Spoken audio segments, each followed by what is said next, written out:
we just said, started to completely get disheartened by politics in general, because they don't want to be going into discussions about politics and then be called a racist or be called this or that. It shows that a lot of people have lost faith in politicians. If you look at the statistics for 2019 to 21, over an additional 1 million people have lost interest in even show up to vote.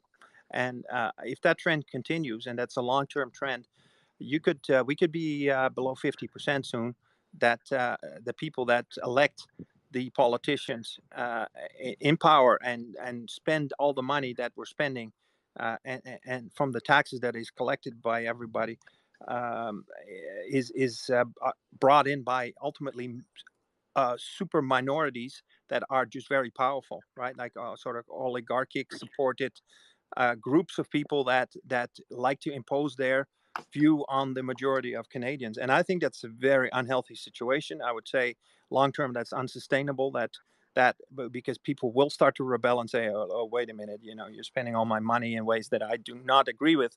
I'm going to resist that in different ways. Maybe initially they'll try to pay less taxes and do things, try to evade the system in that way, just like they're not voting. But I would say the more healthy approach is just community engagement and direct engagement, and also do that in a political party. And this is what I have personally found, Hal, within the People's Party. I have found that group of people that likes to debate. We don't always agree about things, and there's healthy debate going on about substance, about the issues, and I think that's we're rebuilding politics from the ground up, in a way, a process that you can see often happens in business when something goes bankrupt, or when there's an idea or a business that has overextended its stay and or come up with ideas that makes no viable sense. The what I would call the destructive reconstruction, or creative deconstruction that often manifests itself in a capitalist economy, now can be applied as well in politics, and in the area where we're working. And I believe, in fact, that both the Libcoms, and maybe also other parties, establishment parties like the NDP, have positioned themselves in such a way that they're subject to that process and will destroy themselves, and there will be room for new parties like the People's Party. And in that sense, I also believe it is a long-term process.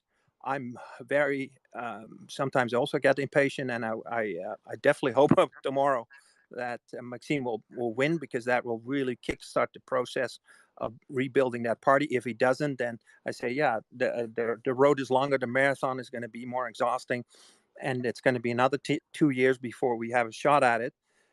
And that itself will build character for the people that remain in it, but also will make the journey more difficult again, or different in any event. So that's where we're at, and I just hope that what we can do in this process, we can attract good people, good parents, good dads and moms that want to have the same vision for Canada, have the same ideas, that of what it looks like, what politics look like, what honest confrontation of the problems, community problems that we have at a federal level, that we can attack that way, what that looks like, and if we can do that, I think the process itself is useful. So there's nothing lost at that point, even if we are not in Parliament.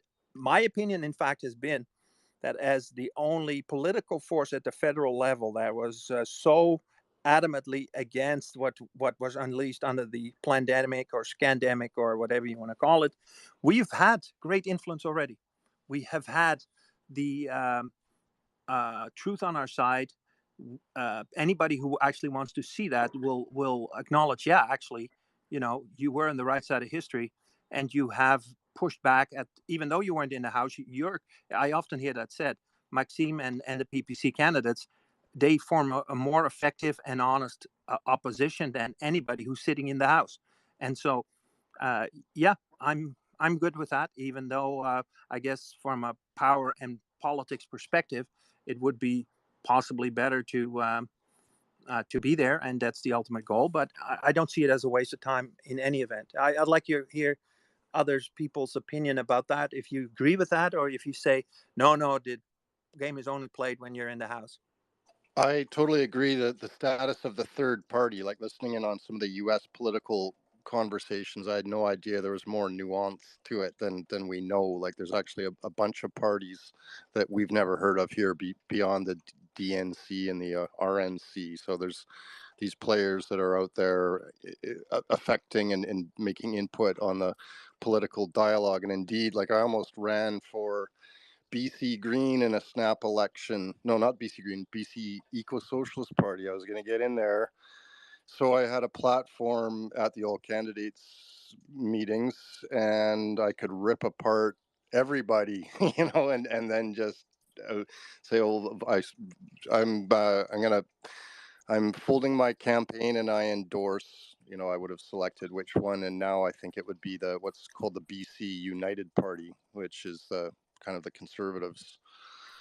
So yes, you indeed, it's important to keep up the pressure, even if you're not in the House. But yeah, like, obviously the People's Party has been a force since its inception, and from all I see people talking about, they can call Maxime homophobic or racist or Nazi or whatever, but they don't seem to have any real valid attacks, except possibly, we could discuss carbon, but let's not discuss that at this point. This one thing, and this is this autonomous attack business.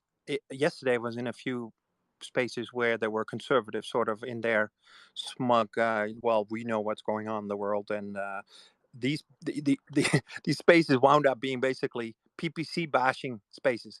I will post a tweet in the nest where at one point one of the space was called PPC people are fucked in the head. Like that was the that was the title of the space, and this is all they could do. They could do is these people are bad. They are crazy. They are. That was and the silly thing is you cannot have a substantial debate with them. It all becomes well, you're an idiot. Yeah, no, that's the level of the debate that goes on. We've seen it even in Portage-Lisgar. Maxime has been exceedingly surprised that the candidate there, Brendan Leslie, doesn't want to debate. He didn't want a head-to-head debate. He did not want to be interviewed by journalists. He the only thing he could do is attack Maxime about the fact that he visited the World Economic Forum 15 years ago. That was the level of his debate. And then I think, okay, so you're that smart, and this is what you come up with. No, thank you very much. Like I expect a bit more at this level from a debate and from an exchange of an healthy exchange of ideas. The thing is, my opinion is that all the establishment party, and I don't only fault the conservatives for that, they don't want to talk about these issues because they will look bad. Everything they did during the pandemic was a disaster. Everything they're doing in relation to Ukraine is a disaster, and we can mention a few other things. And if they don't want to debate because they're going to lose the debate, and that's the problem. So I don't know how to address that. I'd be very interested to hear from people how you can best um, approach this whole thing, because in the end, if we cannot get to that level of the debate, then I think all is lost, because really what it becomes is a mudslinging exercise. And yeah, you only sling mud for so long, it doesn't really go anywhere, right? They just becomes in business. I've worked in business for 35 years. I One of the people that gave me advice is don't fight with swines, and don't swing a mud with people. Just walk away, because it doesn't go anywhere. So, and I feel that way to some extent. On the other hand, what we're dealing with right now are people that operate like that exactly. So I would say they have to all make space, clean out the swine stall, and clean it all up and start again. That's my perspective. Well, I have some ideas, but I'm curious if anyone else on the floor wants to chime in. Yeah, maybe some housekeeping. Please retweet the room. I saw some people were already doing that. Thank you, and maybe invite your friends. Thanks for coming in, Hussein and Dr. Fringe. Great to have people here. We're going to have a bit of a relaxed Sunday space here. We'll see how long it goes. Contribute where you can. Just if you want to, come up with your hand, that's fine. If you don't want to talk, that's fine too. Let's have a good Sunday here and exchange ideas. And also, I do expect some people to come in from the PPC riding and the team that's on the ground in Portage-Lisgar over the next while. I just want to encourage them. I want to congratulate them with a really well-run campaign. I feel Maxime has really run his heart out. He's done the best he can. And at this point, I guess we'll keep our fingers crossed and we'll say our prayers for tomorrow that the vote will turn out and that we come in for a win. And that's our mindset. And ideas around that. Also beyond that, I'm interested to talk about it, and I'd like to keep it a positive space. So thank you for your contributions today on this.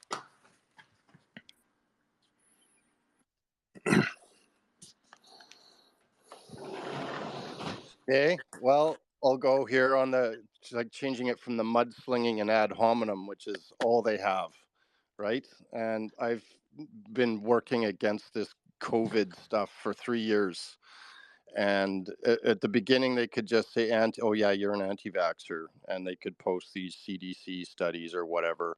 And oh yeah, well look, the CBC says this, and so you're wrong, you're an anti-vaxxer. But now that we've exposed all of the CBC and CDC stuff as being unreliable and biased and fraudulent, effectively, it's like in my circle on Facebook there, where I am mostly in with NDP or kind of people. It's like I've laid the ground rules. There's no more ad hominem. There's no more mudslinging. Like, we're having a polite discussion here, and that's how it's gone. It's like these people know on that front that they don't have anything to stand on. It's like, okay, let's talk in facts here and be rational and polite. And if you can't have a polite discussion, then you're not welcome here. And that's how it can go on the political front. Indeed, this is the COVID issue alone. I mean, those that are still supporting it, if they can't just come around and admit that they were wrong, then I mean, there's some people that need to have criminal charges against them, highly placed, like our public health officials. There are lawsuits in BC against Bonnie Henry, and we know that she was just a figurehead. And so yeah, they are getting desperate, and that's, I believe, why BC is the worst jurisdiction in the world. They've quadrupled down to try to avoid the fact that they are wrong. So we're You going to also the see courts. David Martin talk about BC. The reason why BC is the way it is because so much money was made by companies like Arbutus and what is that? The University of British BC, Columbia. yeah. And Okay, well, therefore they need to just double down on this. This is all about money, like usually what it seems to be in politics. There's nothing else that's important. You can't talk about principles. It's all about who has the money and who gets the power because of the money, and that's so disgusting. Especially if we see what happened in the last 3 years and the outcomes of that. Like all the injuries, deaths, and people don't even want to acknowledge it. They've also been instructed at the highest level not to talk about it. It's crazy. Sigrun, go ahead. Hi, guys. It's nice to have a positive space. I was in a couple of them last night, and, I think at the heart of it all, it's fear. It's fear because they can't really stand to look at the party and really wonder if they were lied to. It's a bitter pill to swallow, to think that these people that you've supported for a long time, and for those of us that were on the opposite side of the COVID thing, that's really what opened my eyes, because I kept waiting, the first year of the COVID incident. I kept waiting for, like, I always really thought that Candice Bergen, she's my MP, I always liked the woman a lot and thought she was, a good MP and stood up for us. And then I realized none of them are ever going to stand up for us. So therefore, they've all been lying to us. And I think that's why the desperation, almost like I noticed that a couple months ago. Like I've never had any issue at all with Marty up north. I've even I've even DM'd him because a friend of mine, he arranges guests for Lieutenant Steve Rogers' show. I don't know if you've heard of him. He's from the States and he does interviews with people all over the world. So I mean, I told him my real name even, and he blocked me because I'm a PPCer. And I just find that so juvenile. Like and that and now it's descending into ad hominem attacks. I mean, I don't have to totally agree with anybody and I can still get along with them. And I think, trying to take away debate and just descend it, and that's what I've noticed through, especially through COVID. It when you have a disagreement with somebody online, it always descends into ad hominem attacks. People can't stand it when somebody else has a different point of view, and you've got to really guard against being in an echo chamber. You have to be open to other people's points of views, and you always have to test your own points of views. Otherwise, we can't remain a civil society any longer. Yeah, even within my family here, like my eldest son is very bright, top student overall in junior and senior secondary scholarships. He's out at Dalhousie in Nova Scotia.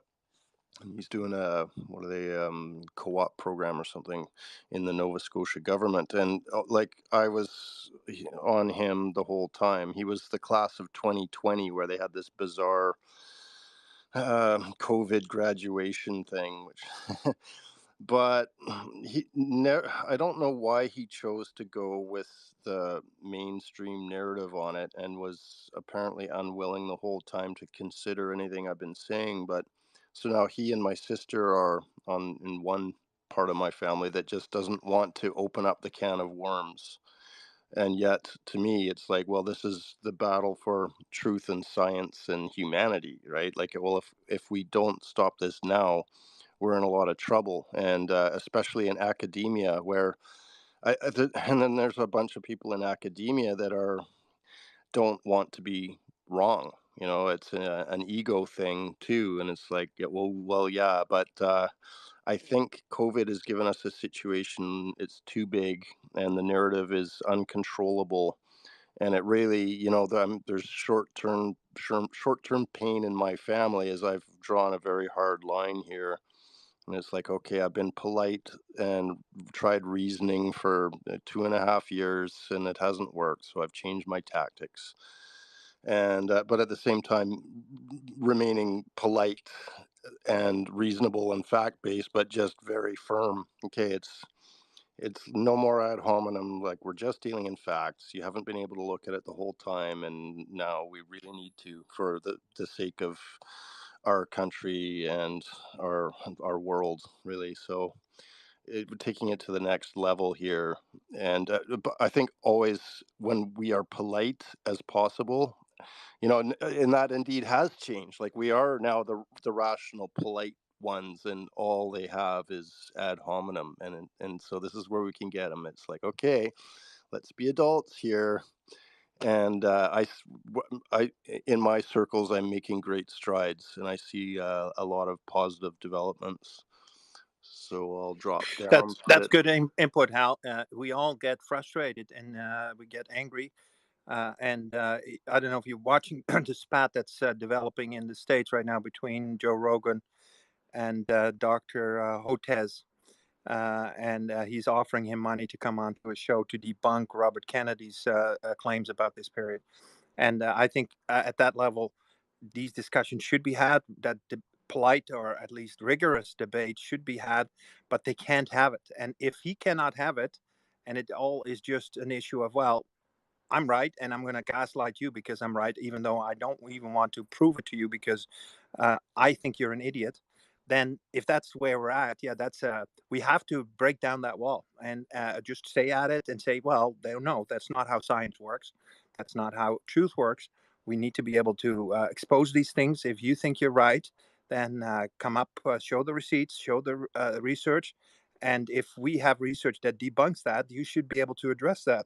if you, I haven't listened to it yet. The Robert, it's probably 3 hours of discussion between Joe Rogan and Robert Kennedy Jr. I'm looking forward to listening to it. But yeah, if people cannot handle that truth, we've sunk into a suspicious or superstitious society like the Middle Ages, right? Like people just go run after ideas because they're afraid and they're uh, emotional about things, and politicians use fear as a way to control the masses. It's a disgusting situation if that's where we're in. I think we are here to hold up the candle then, and let them disagree, let them be fearful, let them kick us, let them do scream and shout. Yesterday, I in that space that I mentioned where they said PPC is fucked in the head, that was the title of the space.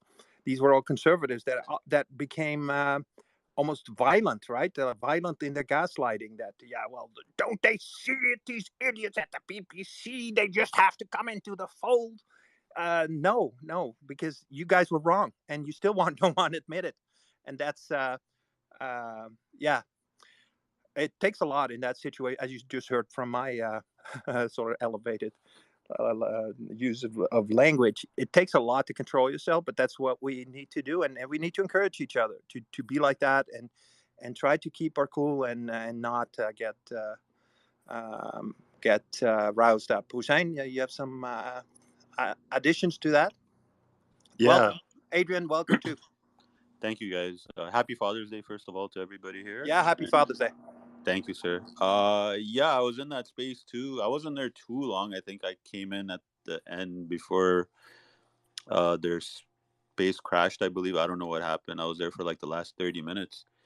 And yeah, holy, like these guys just sounding very unhinged and just out to lunch. Like no matter what you tell them, these CPC guys just continue to attack Max at any chance that they can get.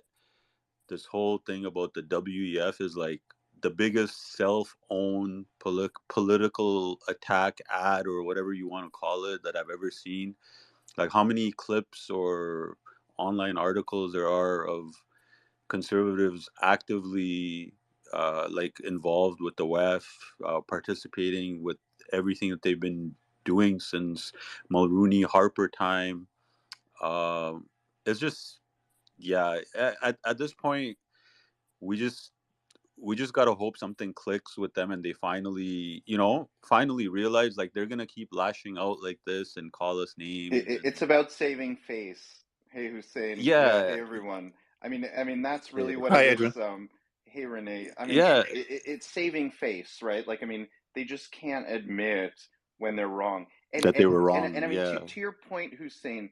Them going on and saying like, oh, Max is WEF, and like, I mean, this all started when Pierre hosted that very, very odd press conference where he's like, Max is like a supporter of like the WEF. I mean, it's absolutely ridiculous, right? I mean, absolutely no foundation there. He's just saying this, but they believe him. It's like whatever Pierre says, is the gospel, and it's like, you can't Well, it's say scary, isn't anything, it? right? I mean, it really is, and I mean, so I hosted a space last night, and Farmer and like that other James guy, it's not Orange Shirt Man, it's this other James guy with like the cartoon profile.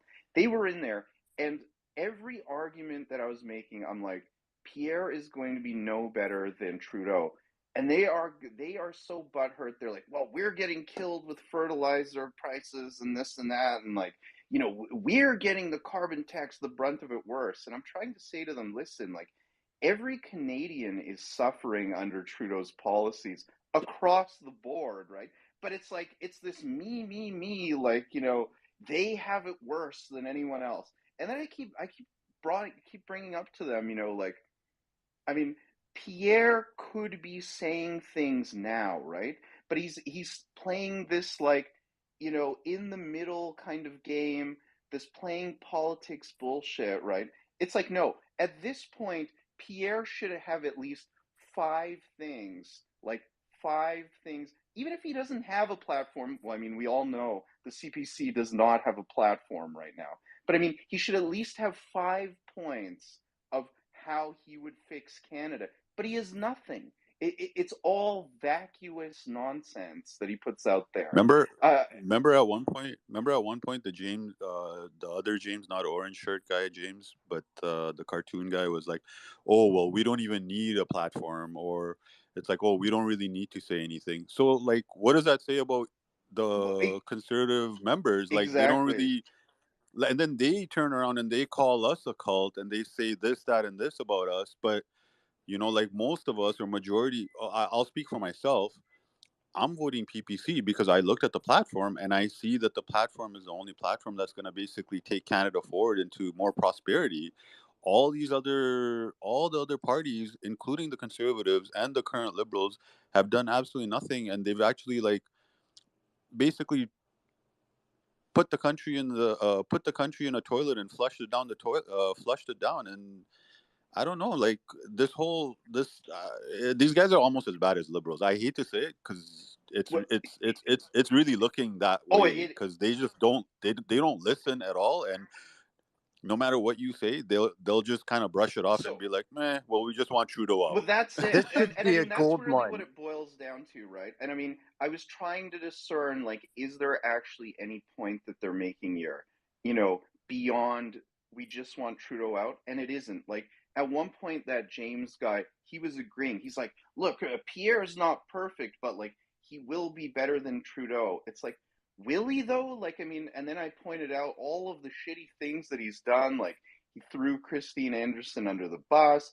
He openly supports the war in Ukraine, okay, and sending more of our money to the Ukraine. I mean, this country is so far in debt that we can't afford it. He agrees with all of these points, right? But he's like, nope, we've got to get Trudeau out. He's like, Trudeau is the worst. Pierre will be better. And I'm like, well, I mean, can you like quantify that as to why Pierre is going to be so much better? He's like, his answer was essentially, he just will be better. In fact, I even think he said those words verbatim.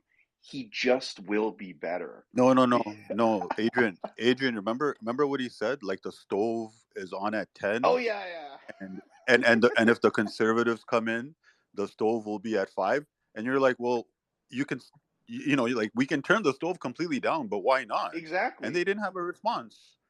They're like, oh yeah, well, 5 is better than 10 or something. I don't know. I forget what they said. And the funny thing is, Farmer was in my DMs this morning. Like, we live rent free in these guys' heads. This guy's in my DMs telling me, "Oh, you need to get off Twitter, spend time with your family. It's Father's Day, blah blah blah blah blah." Like, getting very personal. And I mean that I told him, stupid buddy, meme that he put out. I yeah, mean, I'm like, what I'm like, is I'm like, that? buddy, you're the guy who was in your space yesterday saying to Einzel that you can't get laid and you get meds and all this. But you are the same person who are saying, oh, I don't want to get married and have kids because this is not the world I want to bring kids in. Why am I taking advice on you what I should do with my family and kids? Yeah. Like, am I gonna take advice from an alcoholic about how to stop drinking? No. So like, who the fuck are you to tell me what I should do on my time?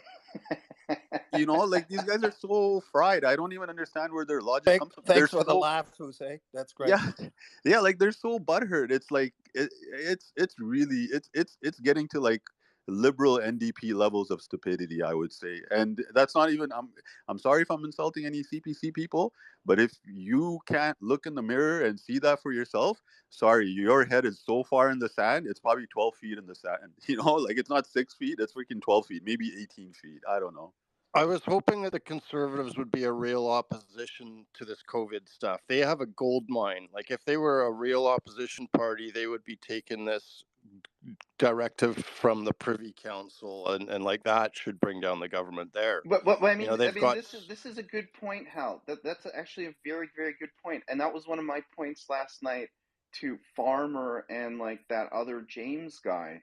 I was like, where is the opposition? Like, I mean, Pierre, he's all bluster in the House of Commons, but he's actually saying nothing, right? Like, I mean, there are no points, and they were even saying like the slogans like "Bring it home" and like he's going to remove the gatekeepers. And I asked them, like, what does that mean? Like, I mean, Pierre is the gatekeeper, right? Like, I mean, the guy is a fucking career politician, right? I mean, he's the gatekeeper saying, I'm going to remove the gatekeepers. He's going to remove himself. Like, I mean, you know, it is this very, very odd thing. And I mean, the fact that Pierre does not have 5 points, 5 solid points that he can put out there, and he can say, I will do this to help Canada. I will do this to help Canada with, like, you know, problem and then explanation of how he would solve it. And I mean, that's very much how the PPC's platform is. They highlight the problem and then they give you solutions as to how they would fix the problem, right? I mean, Pierre doesn't have anything like that. And I mean, the CPCers keep going on, oh, well, you know, the PPC, they don't know anything about governance, right? And like, governance equals more freedom. I mean, I literally had that Canadian Josie, who is a CPCer, she's blocked me now because I got into it with her. But she said to me, more governance equals more freedom. And I was like, it actually took me, like, you know, 5 minutes to respond because I was just absolutely stunned by this. And I went into a whole long thing. What you're talking about is just more bureaucracy, you know, more red tape that makes these like officious little like party people who are in the background feel important about the party, but there's actually no substance there. It's like there is nothing there. Okay, it is vapid. There's I mean, to not have any kind of vision on how to fix the country. I mean, the CPCers, more governance equals more freedom. I mean, it's an oxymoron, right? Like, Yeah, I mean, that's ridiculous. That's crazy, and it shows, and this is feeds into the jaded perspective that people have about politicians in general. They show that it is not about vision or about good ideas or truth or facts or anything. It's all about collecting power. You know, right now it's all about Trudeau being in power and holding on to that to come hook or come crook, or no matter what he says or does that doesn't matter, because what's important to stay in power. And the Liberal Party members will cover up for him, and so will Jackmead because he needs his pension. And if the dial flips to the Conservatives, that the same thing will happen. It's sort of like, okay, well, whatever Pierre will propose, let's do a general mobilization to get ourselves into that Ukraine quagmire. Yeah, they'll follow it because that must be good because Pierre says it. Well, this is not a rational debate. This is not a visionary that can actually be trusted, in my opinion. You need to be able to come to the right conclusions and opinions and criticize what's going on and criticize the policies, and then decide as a country, okay, we're going in that direction. At this point, we're not even having those debates. This is the sad reality of it. That's why I say we need to clean out the entire 338, because they're all so absorbed with their own power, with their own control. In fact, that is exactly confirming what Randy Hellier was talking about in the last few months. I don't know if you guys followed it, but he says, yeah, it's like a mafia type omerta, as he called it, where the power of the party is everything, and no matter what happens, whether you wind up killing thousands of people with experimental toxin, you cover it up because it's good for the power of the party. It's ludicrous, right? And the fact that people like us actually bring this up to the fore and say, no, wait a minute, we like to actually govern our country based on facts and based on truth, and based on good policy, and think about the prosperity of our kids and grandkids and their moral standing in the world. Uh, that's what should be ruling it. If that's not what is even debatable, yes, we are far off from where we should be, and we, as what I would say, the people that shine the light and bring in the salt and want to have these debates, we need to just keep on pushing. And even if we remain a minority, there's so be it, right? Like I'm hopeful that tomorrow Max will win. By the way, so I'll give you Renee, some polls that I've oh, seen. okay. But So yeah, I was gonna, I don't know how much you we're can. polling at 30% at the moment, and based on what I would say relatively reliable, but on the other hand, also small sample polls. Are you So talking about the Main Street poll, Renee? yeah, Yeah. Yeah, the thing with that, I'd I say think that they what we're experiencing in all the parties, except for PPC, is a tribalism, right? And that's been encouraged, that politics is something like sports, and the jersey is all that matters, and you cheer for your team, right or wrong. And that's been reinforced with stuff like don't do your own research, like trying to ridicule people that want to think independently is a message that's been coming out through social media and mainstream media. They're like how So, I revert to the dark ages where it's not okay to think for yourself. This is something that I think is shifting. so I mean, what were you going to say there, Bernier Bro, about the Main Street poll? yeah, The mainstream poll, that was only a sample of 450, I think, and he came in at 27% there, with the CPC at 40%, or just over 40%. So to me, yeah, that is a sign, first of all, that the PPC campaign has momentum, and that's in fact something that I believe is confirmed by everything that's going on the ground. If you see the volunteer enthusiasm, the amount of people that on the ground and door knocking, the signs, the responses, and also. Yeah, that is all good. It's all going to come down to who's going to come out tomorrow, right? And who are the people that maybe historically would have voted um, CPC. Are they showing up? Because that's still to be that remains to be seen. Maybe they're so disgruntled with the whole system and with everything going on that they say, I don't even want to participate, especially in by-elections. Historically, the turnout is abysmal. We saw it in December in Mississauga. I think it was less than 20%. If that happens, then we in fact have a better chance, because we have a motivated group of voters that will show up, and that has been activated, and that realizes what's at stake here. Because I do believe Manitoba can change the trajectory of Canadian politics at this point. I would say that's quite a privileged position to be in, and to have that opportunity. Just as a bit of a shit disturber, I would love to have that opportunity as a writing. So, anyways, yeah, Hussein, you go ahead. Yeah, I just wanted to add, like all these guys, conservative, liberals, NDP, Green. I'm gonna steal Adrian's line. Like, they're just all lumped into this whole trash uniparty, and I think it was somebody else that said tribalism.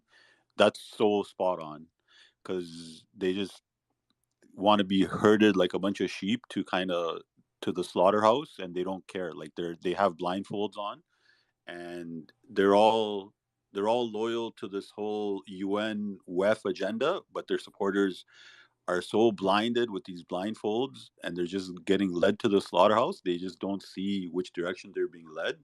Like, how much more proof do you need that Polyev and his whole conservative party support everything with the whole gender ideology, all the LGBTQ stuff? It's become so perverse that, like, grade 2 and grade 3 kids have books, and like in my kids' school library, there's books where a grade 2 kid can take out, and it'll teach my daughter how to masturbate and how to have oral sex. Yeah, And it's totally inappropriate. it's revolting. And this is all part of this whole UN Agenda 2030, and these guys are just not wanting to even look at it. It's incredible. And then these guys come into our DMs and our spaces and try to gaslight us with all this stuff. Like, I don't know. It's like, thank God I'm older and I'm not in my 20s, and how I used to lose my temper. It's once you get married and you have kids, like, you mature quite fast. But it's like, if I was a little bit younger, it would be quite frustrating how to handle these guys, because these guys just don't see the light, and I don't know what it's gonna take. Like, maybe Joseph, Economic Longwave, always mentions this, that when the economic winter comes and shit really hits the fan, majority of the populace will start seeing that the parties that we've been electing have basically never been for us, and they're just all one big trash uniparty. And maybe that's the writing on the wall where people have to kind of realize. And with this whole outrage with a lot of parents are coming out and protesting against what's going on in our schools. Maybe now finally the pendulum has hit the wall and it's going to start slowly coming back towards us. And yeah, I don't know what it's going to take, but maybe one of those things. I was just gonna say that, Hussein, that those spontaneous demonstration, and they had a huge one yesterday. I saw in Calgary. Like I was in Ottawa on Friday last week, and where there were about 1,000 people. In Calgary, it looks like there were multiple thousands of people, and the whole message is Muslims and Christians binding together to basically tell people leave our kids alone, and that message is not so difficult, right? It's parents just being concerned about the mental well-being of their kids and physical well-being of their kids. I think that not very controversial, I would say. I And think, the problem is on a political level, you're right, they don't want to talk about it until it represents a massive amount of support, and that I don't know how that works, you know. yeah, But I it's mean, then it's too late, right? Like, I mean, it's too late. I mean, Pierre really, I mean, if he came out against these policies, right, like he could really cement, the the right. right. You know what I mean? Like, I mean, but he's not doing that, right? Like, I mean, and I mean, this whole idea that they think that he is going to be, you know, he's they'll openly admit there are problems with Trudeau, right? Not Trudeau. Well, everybody knows there's problems with Trudeau, but like they will openly admit that there's problems with Pierre, right? But the thing is, they still are under this like illusion, delusion that Pierre is going to be somewhat better than Trudeau, right? Like, I mean, that Trudeau is everything that like all the woes in Canada are due to Trudeau. And I mean, It, largely they are, right? But I mean, it's like Pierre why is go? feeding into it too. I mean, listen, why won't Pierre say, I don't want to send more money to Ukraine if he's so strong on the economy, right? And I mean, no CPCers can explain why he's strong on the economy. If he's really strong in the economy, he would say he could even take a middle road position. Like he could say, we've given Ukraine quite a bit of support. At this point, Canada is going to have to like cut our support drastically because the country can't take it. Why can't Pierre say that? You know what I mean? Like, no, he comes out, blazing, saying, "Oh, we will stand with Ukraine like to the very end." I mean, right beside Doug Ford and Trudeau, he's standing shoulder to shoulder with them, repeating all of this like jingoistic nonsense. And it's just like, okay, you're strong on the economy, but you want to give resources that we don't even have to the Ukraine? Like, I mean, It's the same and uniparty agenda, uh, right? Like that's the whole Yeah, problem. Yeah. yeah, I'd say there's a perfect storm here involving COVID, and I believe that Ukraine is on the verge of defeat. They're just running out of fighters, despite what our beloved MSM is saying. I don't think it's going that well in Ukraine, and that will yeah. help the undoing of the uniparty. Like even freaking Elizabeth May is on board with COVID and war and stuff, and Jagmeet Singh, yeah, like what the Cana- heck? Canadians are just. Adrian also mentions this red team, blue team. It's like they love going from one bad abusive relationship to the other, as long as they have like a roof over their head and they have a cushy, comfortable lifestyle. They're okay with being in a bad relationship, and they need to have that slap in their face. And I hate to say this, people need to lose their jobs, people need to lose their homes, their cars, whatever it is, like to learn a lesson that what Canada has been doing, the path that we've been going for the last 50 years, going back and forth, giving the red team 8 years, giving the blue team 10 years, back to the red team for whatever amount of years, and then back and forth. We've been doing this for 25 to 50 years. It hasn't worked. Like, when are you going to wake the hell up? Like if I can see it, I'm not like the smartest person in the world. I don't have like 3, 4 freaking degrees, or I have some like PhD or something. I'm just an average person. Yeah, I have my small business and, we do okay. But if I'm of average intelligence and I can see through the BS, why isn't the majority of the populace not seeing this? It's because their lives are too comfortable and they enjoy being in that house where the relationship is abusive. But as long as they have that comfortable, cushy lifestyle where they can take 3, 4 vacations a year, send their kids to a university where they're taking a home equity line of credit because their home went up 1,000% since who knows when, 2000 or whatever. People are happy with that. But what they're not realizing is our currency is being so devalued. Like our school systems. Look at what's going on in our schools. It's like, when is this going to end? So I think we've hit a pendulum. Now it's going to start swinging back. And like Joseph, economic long wave always mentions, when there is an economic winter, people will start looking for other alternatives, and Yeah, and that's they where will we will be demand able to clean capitalize. government, right? They will demand frugal government also, and that's Exactly. yeah. So I would say 25 might be just the right timing for that, and that's why I'm not disheartened where we're at on the trajectory with a party like the PPC. There's only a brighter future. More and more people will start to wake up. At this point, I don't know if you saw the movie The Great Awakening from Mickey Willis. Great to see that going on in the U.S. I have still great hopes for 24 in the U.S., even though there's great problems there too. But as Winston Churchill said, our American friends are known to do the right thing only after exhausting all other options. And so I remain hopeful in 24 that either Trump is there, and at that point we're set here for a change in 25, especially if the economic conditions have turned in such a way that it's waking up a lot more people. I'd suggest that we are on the verge of some major economic hiccup, as Hussein has been saying, and there's a lot of signals saying they're trying to keep the Canadian property market up high because that's about all Canada has for economic engine is the real estate industry. And yeah, so whether to call it a correction or a crash, I know BC's got some really overinflated properties, and that's stalled and is coming down. And but if there could easily be a burst of a bubble, and of course, then people are really going to be asking questions. But Part of but the but I mean, perfect storm. I just want to build on Hussein's point there. I mean, are people really living that cushy of a life right now? I mean, the food prices are exorbitant. Maybe Um, not maybe not y at the moment currently, Adrian, but if you look at the last 15, 20 years, I'm just talking about, let's say if someone bought a home in 2000 or 2010, up until yeah. now, they've had tons of equity built up.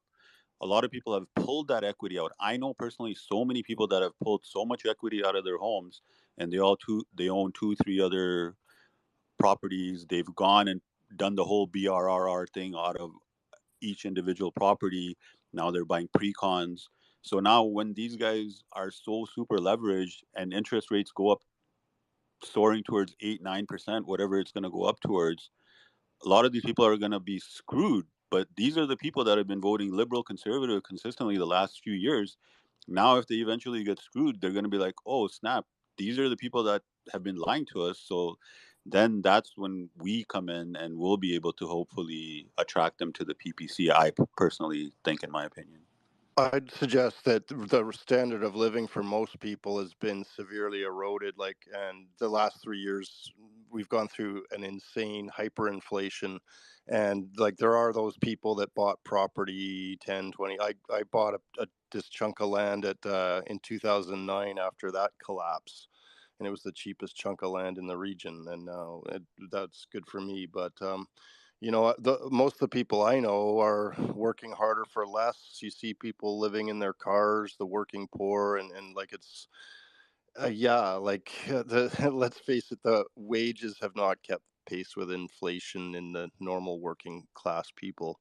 So that's one So area. so Yeah, so and if yeah. I'm also worried about that. If now we see a housing correction because of that increasing interest rate, that's going to put a lot of pressure on a lot of people, and that will create some austerity and in everybody's lives that they have to make adjustments, and maybe that's needed. Hussein, you're right. To For people to say, okay, we need some realistic uh, uh, situation again in our lives because this makes no sense what has been going on here. How are But I mean, that's the problem, right, Renee? Like, people are not realistic. I mean, they should have been making their own like austerity measures on like the household level, in like 2021, right, when the rates were still 0.25%. I mean, the writing was on the wall that like they were going to raise interest rates, and I mean, you know, Yeah, like but people in that really sense, should have Adrian, made like plans, right? a lot of people, they have a short memory, right? People don't know that interest rates were 10% or even 20% in the early 80s. They've never even been taught that, and so a lot of people thought maybe the 1% was normal, and in that sense, I'm learning too. Yeah, people are not that smart, and this is why you have these economic waves that come out of nowhere and horribly affect people. I worry about that, not about myself. I'm happy in the position that I'm at, but what's going to happen in the next 2 years? The havoc this is going to create on a good portion of the middle class that borrowed at 1 or 2% and thought that this was going to go on forever, and now is going to get squeezed. It's going to be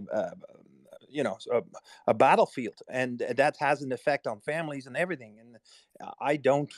I'm not looking forward to that, And if that's the motivation why people change political parties, because there's something, a me motive for, oh well, somebody screwed me, so I'm going to blame them. Yeah, that's probably also not a good reason for people to join the PPC.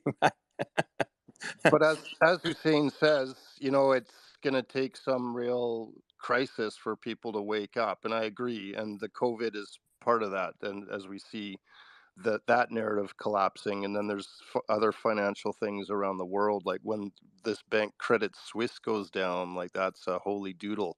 I'm at a credit union, and I was in there recently for some stuff, and then I asked him, okay, well, are my accounts actually insured? And they go, oh yeah, you're good for this. And like, well, where does that money come from? Oh geez, I don't know, I just trust it. And then I asked them if they've heard of the Credit Suisse, and no, I haven't. What? There's banks collapsing, really? It's like amazing that people in the banking industry. Wait, this is people in the credit union that don't know what's going on?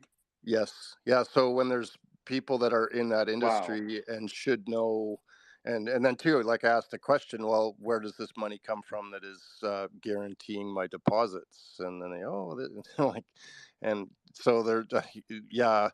I mean, I how do guess these people get these jobs? I mean, this is really like a good question, right? I mean, if you're in finance, like I know a credit union isn't a big bank, but like, I mean, that this is something that they really should know, right? I mean, you like know, Well, not if you're just a teller, right? Like if you, the people are compartmentalized. Like you just need to know what you need to know. This is how crisis can suddenly develop in a system, and people have no clue that where it comes from, because they're not necessarily deep thinkers, and that's not but warranted in but all but situations but I either. mean, I would think you would have like some modicum of curiosity just as a human that's in a particular industry to like know a little bit of what's going on. And I mean, the mainstream media, when there's like the interest rates go up or like there's a big economic event, I mean, it is mentioned on CTV news. And I mean, a lot of these people do watch the mainstream media. So, like, I mean, the finance stuff, I mean, they do report on relatively accurately. Like, I mean, it is the mainstream media, so it's not going to be the full story. But I mean, these people watch CTV news, so I mean, they should at least have some small amount of awareness about what's going on, especially if your job is to be in banking, right? Like, I mean, you would need to know a little. Like, I just can't Yeah, understand that. Like, I mean, I can't wrap my head around but that, right? Like, Adrian, that's like asking someone who works as a grocery clerk at Sobeys where like the lentils and the cabbage and where their supplies are coming from, right? They're not going to know. They're just coming in there to check in or clock in and clock out, get their hourly wage, scan as many customers that come into their checkout line and just go home. They don't. but I mean, Major- if they're getting a truck of delivery of like food delivered, right? I mean, surely somebody has to like sign for that in the back, or you have to yeah, but that's you're unload the not. not a But trailer, that's teller. right? not. Like, I mean, But that's gonna be you would the. think that That's would gonna be trigger the. in their head, right? No, that's gonna be the warehouse people, right? That's not gonna be the person at the checking you out at the counter, right? That's why that plays into what Renee was saying, where everybody is compartmentalized and you kind of just do what your job is, and they just kind of train you to do what you're supposed to do. It's like R- r- separation of duties, right? Right, You I don't. think right, here but what I'm saying is like everybody has to eat, right? Even those like people that check you out at the grocery store, they have to buy food for themselves. And I mean, nobody can help notice that food has gone up, like Yeah, but don't that's don't it's I mean, it's just outrageous. Like, I mean, it's you know, don't underestimate the ignorance of those who are just in a mainstream bubble. And like I was in the USA when that Silicon Valley Bank went down, so maybe it was bigger news there. And like I have not exposed myself to mainstream media for some time, but my dad down there was whatever. I don't even know what channels he watches there, or that's mostly stuff off the internet. But like it was big news that these banks were going down in the USA. I don't know if that was covered in Canada or to what oh, degree. it Was it? Well, absolutely was. I mean, this was like the third largest bank failure in U.S. history, right? I mean, SVB. I mean, this is a big deal, right? I mean, they were talking about it for days. I mean, I just don't understand how people can be that ignorant. I mean, even if I you're just like you walk around throughout your life, right? I mean, like you're gonna see the odd like TV that has like CP24 or like whatever like news channel that gives you all that information while you're waiting to pick up your food, right? Like, I mean, you just as you walk through a society, I mean, especially in our society that is so information driven, like, I mean, there is information all around us, right? Like, I mean, you would think that you would just pick things up as you move along, right? Like, I mean, Yeah, but Adrian, uh, a lot of people, and I'll repeat something that Orange James said yesterday in the space that we just talked about. A lot of people, and maybe here in Twitter, we've got a bit of a unique group of people. I think mostly smart, quite people that really are thinkers that want to are on the advanced side of what's going on, and we like to dig deep and go all down all sorts of rabbit holes just to figure out what's really going on. The average person doesn't work like that. They're interested in when is my beer going to be cold, or at least that's what James was saying, and he's Austin, saying that's the level of intelligence that these parties are catering to. So he's saying too, well, PPC is a group of Twitter advanced people that think that that's how the world runs, but it doesn't work like that. And maybe that's a hard reckoning that we have to come to grips with to some extent, and maybe we have to stupefy ourselves a bit too, in the sense that the price of milk is important, because that's really in the end what Pierre talks about, and he thinks is going to win the election, because that's the only thing that really interests people, or large enough groups of people to vote for them. Is that the that case? that indeed that price of milk thing is something like when I'm trying to engage people on real issues about COVID, and then someone will come in. Oh, what does that have to do with the price of milk? Is it like, yeah, well, a lot actually. If you look at what the amount of debt that Canada went into over going the most expensive, most intrusive route possible. Like it's bizarre. We have a don't have so much money for healthcare, but they can do the most expensive things imaginable that have the worst outcomes, and they don't want to talk about that. Well, yeah, it has a lot to do with the price of milk, actually. well, no, I mean, it's the dairy cartels that are controlling the milk industry in Canada, right? I mean, it is a protectionist cartel that, personally, it needs to be disbanded and, just opened up to the free market. Like, I mean, all of these cartels that control supply in Canada, I mean, this is communist shit. Like, I mean, I can't understand how people are not seeing this, right? It's But there's Well, more people don't to. want to see it because it pays their check, their bills, and that's I don't know if you know that history, but it was that reason the milk cartel that Max was fighting and has been fighting in even in Quebec and in his riding, but he could not get traction there because the conservatives were catering to the cartels, and so yeah, that's in fact there's been big speculation about that it were members of the milk cartels that ultimately were stacking or stuffing the ballot boxes in the end to make sure that Max would not win. So that's the price of milk might be even there's that there's important. more to but I mean, here's the whole thing. Like, I mean, the milk producers should know that if they have exposure to like other markets besides just Canada, they will actually be more prosperous. I mean, you know, yeah, they can be prosperous here in Canada by having the cartel and like controlling the price and supply. And I mean, the Canadian government really does nothing with the cartels. The cartels are so powerful, like their lobby is so powerful that like they tell the government what's going to happen, and the government's like, oh yes sir, you know, like they bow down immediately.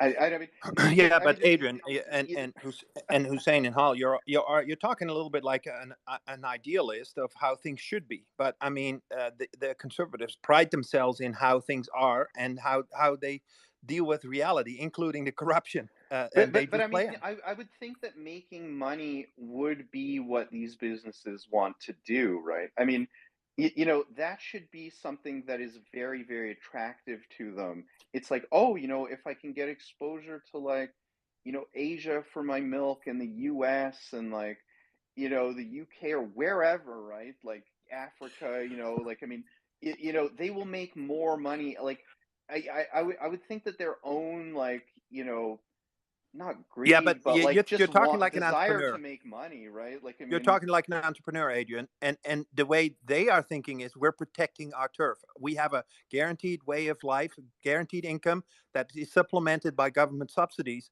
and protected, and that's what we're fighting for. It's all that tribalism, actually, an economic perspective of how that works. And yeah, if you cater to that, that's what you're promising to protect. So you have a lot of those kind of rackets going on in industry, including in the fossil fuel industry, where large subsidies were provided to the oil companies until relatively recently, and then suddenly, because of other pressures, the pendulum swings, and now it's the solar farm installers that are getting the big subsidies and so forth. Yeah, so you do have to take that into account and see, okay, well, who are these cartels and what am I dealing with? And one of the biggest cartels, I guess, is what you talked about, around the price of milk, and how banking and printing money has an effect on inflation, and how that informs food prices. If they play ball like that, and those political parties have a hold on that cartel, and they get the support of that group, new entrants like us that don't have favors with that group and will not support it, and will just say, no, we want for example, we want an honest currency. Well, they say, you guys are just idealists, we can't deal with you, this is not how the world works. So yeah, I'm very interested to hear those discussions, because in the transition of power, and maybe what is needed is a massive collapse. But on the other hand, the paper overs have said now for what, 50 years, well, we'll find another way to paper this over in a different way, and that's what they're banking on, I think, right? Like they're not seeing in the next 2 years that they're going to get a serious correction, because somehow one of the cartels is going to be bailed out in a way that they kick the can further down the road. And yeah, Well, indeed, back to the price of milk question, it's like a deflection to, oh, let's look at a life issue that affects us all. But indeed, there's so many more factors beyond the cartel that are affecting the price of milk, and like inflation is the big one, and that affects all through the transport sector and warehousing, and people's eroded standard of living as like their buying power decreases with this inflation. So yeah, there's a lot of people that are really concerned about the price of milk because they can't afford to go shopping. And well, why is that? yeah, but people don't ask the big questions, right? That's what comes back to. Here in Twitter, we have and I really enjoy it for that reason. That's one reason why I enjoy these spaces, talk to smart people like you. Um, just we are exploring everything that's involved and how people think. A lot of people don't think that way. Like Orange James said, a lot of people just want to know that they can afford what they're interested in, and keep the comfortable lifestyle. Don't and people that make so much noise like we are, yeah, we're basically being seen as screwed in the head. Like we're we're just too Idealists. idealists, making too many problems, and you guys, come on, we don't have to talk about transgender issues until it's very obvious, right? Until Doug Ford's grandchild comes home being mutilated, then maybe we can start talking about it.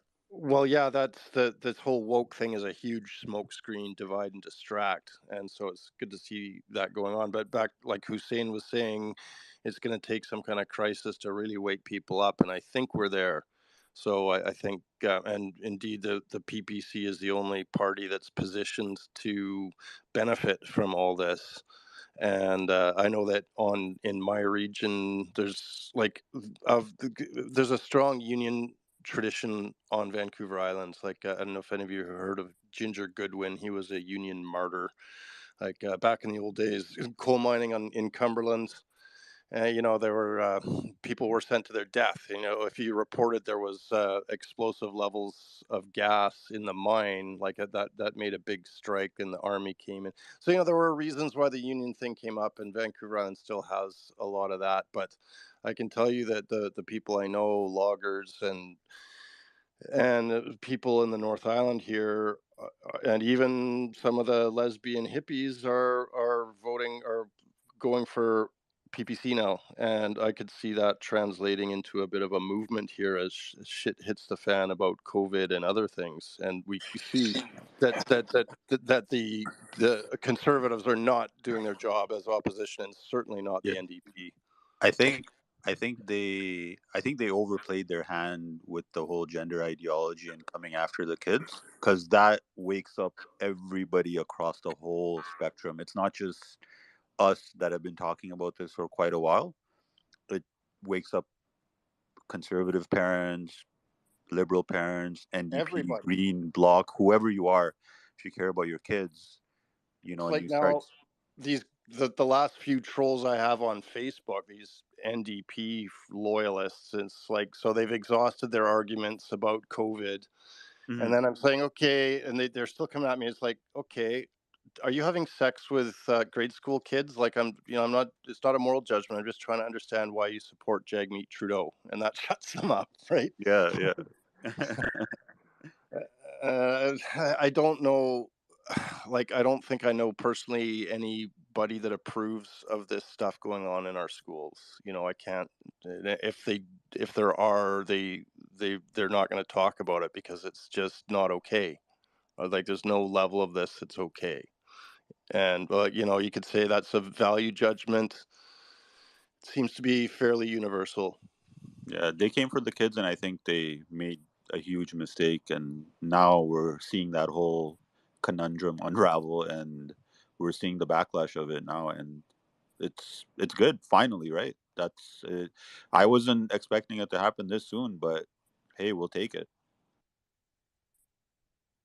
Well, I mean, Yeah, and and hopefully that we're ripe in Portage-Lisgar to translate that to popular support. One big criticism I've heard everywhere, and that includes the black pilled crowd, as I call them, is that the PPC is not really riding the populist way from the bottom up. It's sort of trying to impose this from the top down because of how Maxime is now. I find that criticism hugely unfair. You do need a leader in a party. Any populist party has a leader, and in that sense, and everything I've seen, what Maxime has been doing is the right thing.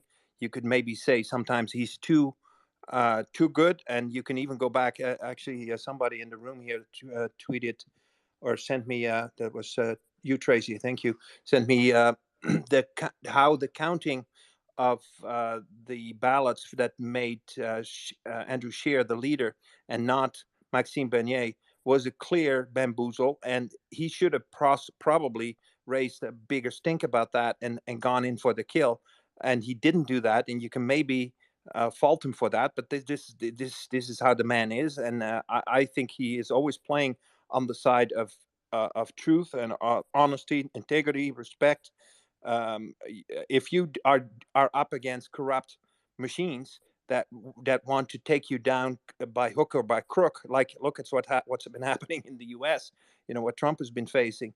Um, what do you do? Are you going to go and start a civil war just to get your way? That's not how Maxime thinks, how he works. He wants to continue to walk the line of, okay, reason debate, bring the facts to the fore, continue on that path um, of honesty and integrity.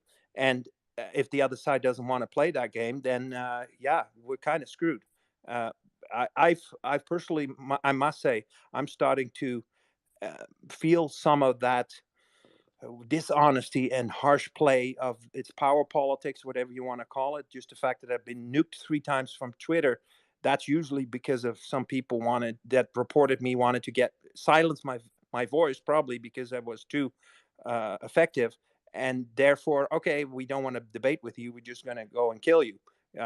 So, virtually speaking, and that's what happens too in politics. And if you play at that level, maybe that's you gotta get ready for that. Look at what's happening now in the U.S. Is Trump going to run again? We'll see. It's still all sorts of uncertainties there. A lot of people have faith that he will come through, but you will also have to start thinking about Plan B. So in Canada, we have the same situation. But yeah, Cancel culture is what they created to yeah, normalize deplatforming and cancellation of voices that they can't actually face.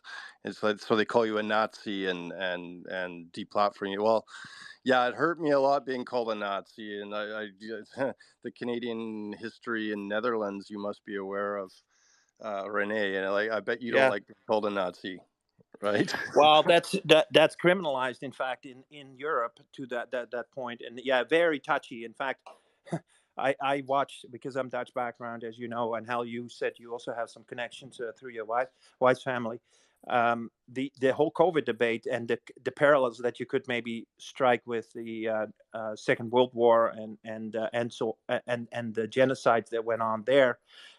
You couldn't make that connection in the Netherlands. People would go totally ape shit, like they, and here there's a little bit more freedom that way, but Yet still not our right. deputy prime minister's grandfather was a full patch Ukrainian Nazi, and Christopher Freeland is known to have associated with the Azov Brigade Battalion, which are like neo-Nazis of the worst kind. And Yeah. Ukrainian Nazis are much, much, much, much worse than Oh Canadian yeah. troops. Like, let's get that straight.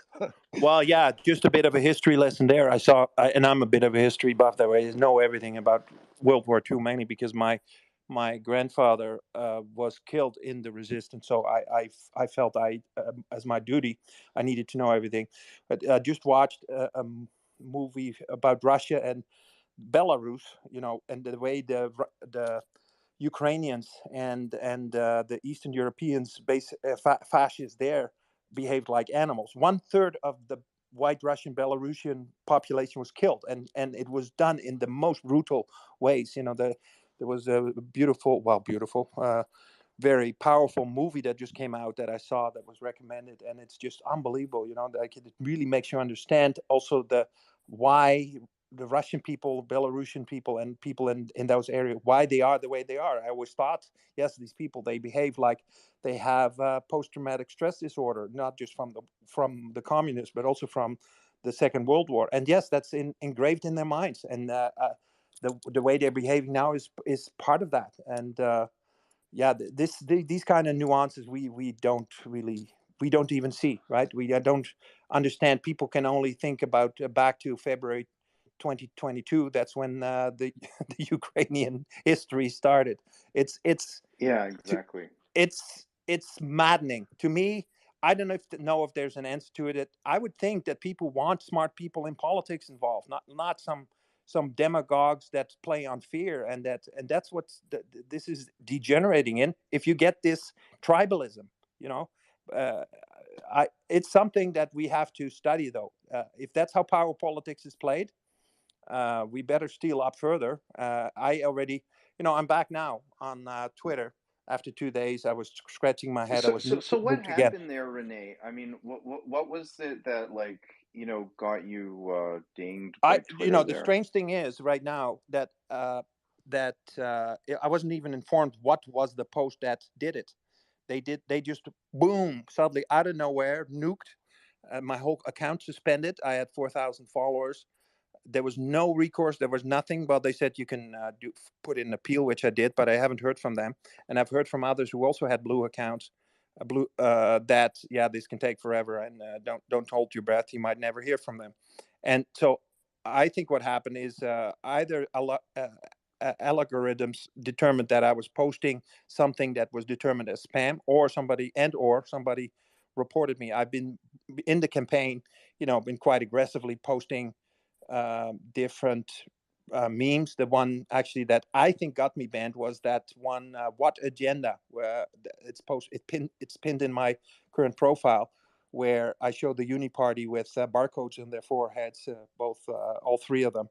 And I posted that picture something like 6 or 8 times in the tweets leading up to my suspension. And I think that's what got me in the end at that point. So, but yeah, there you see. Okay, if I want to play at this level, now I have to, after 2 days, I have to have a new account. Otherwise, I'm shut out of the debate. And so I did.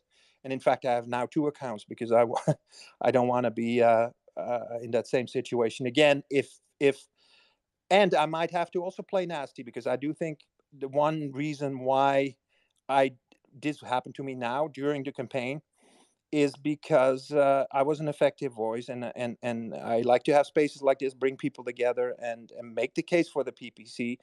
And in all the debates that I had with some of the CPC, what I would call troll accounts,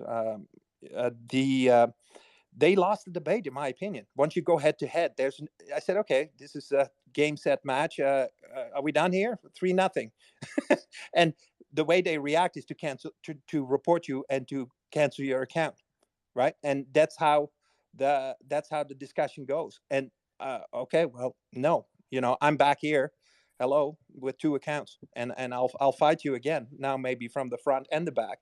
So So yeah, Renee, this is a really good point, and I just want to like say to the room. So I mean, in the DM group that I run, you're on Twitter. I've been trying to get people, and like some people have come over to Nostr. So it's Nostr. It is a like decentralized social network, and actually, like I mean, it looks pretty much like Twitter, right? Except it's community run, so there are relays that will like relay your message from your profile. So there's an app called Damus, Damus. It's on that's for iOS, and there's another one called Iris for Android, and so you can access the Nostr network from there, and you can't be censored. So an individual relay could censor your message, but there are so many other people running Nostr relays that essentially your message will get out there. So I've been trying to get people to get onto that platform, because like there really is no such thing as account censorship on Nostr, right? Like I mean, you can't be shadow banned. very helpful, those kind of Um, parallel things, because we do need to have yeah, that, because otherwise, I was scratching for about 2 days, and I thought, I'm shut out here. I was trying to reach out to people through Instagram and said, okay, you can reach me there. And then I come up with this idea, oh, wait, I still have this one account from my honoring my grandfather that I can just boom access. And that's what I built that up again. So yeah, it's good to that you have. It's basically another sign that yes, we do need many options in order to connect. We many of us connected here in Spaces. Great a way of getting out of our COVID isolation and finding our tribe again. And finding like-minded people, but it can disappear on us just like that too. So it's good to have other ways to that we connect with each other. Does anyone use Telegram? Like Yeah, I have that too. Yeah. Okay, we should get set up on that. I joined Telegram to get in with a local freedom movement, and that's what a lot of communications happens in this region is on Telegram. And I find it frustrating, all these different platforms, having to learn a new one. I'm still figuring out Twitter, but yeah, maybe if Adrian could post links into the bubble. I prefer the bubble. I don't even know how to post to the nest, but something I'm really curious about is Sigrun's here, and she's in Portage-Lisgar. I'd be curious what the feeling is on the ground in that riding. If Sigrun can give us a little sense of that, it would be neat. You know, I couldn't do much canvassing this week because they moved to Winkler and I just couldn't take the whole day. But I think I was just looking at the dates, and the last federal election was September 20th, 2021. We gained 20% basically from the CPC going to the PPC because the PPC were around 1.5% the previous election, and they went to almost 22% last election in 2021. Now the mandates came into effect in Manitoba September 3rd of 2021, and especially the Winkler area, that was kind of, the real resistance area.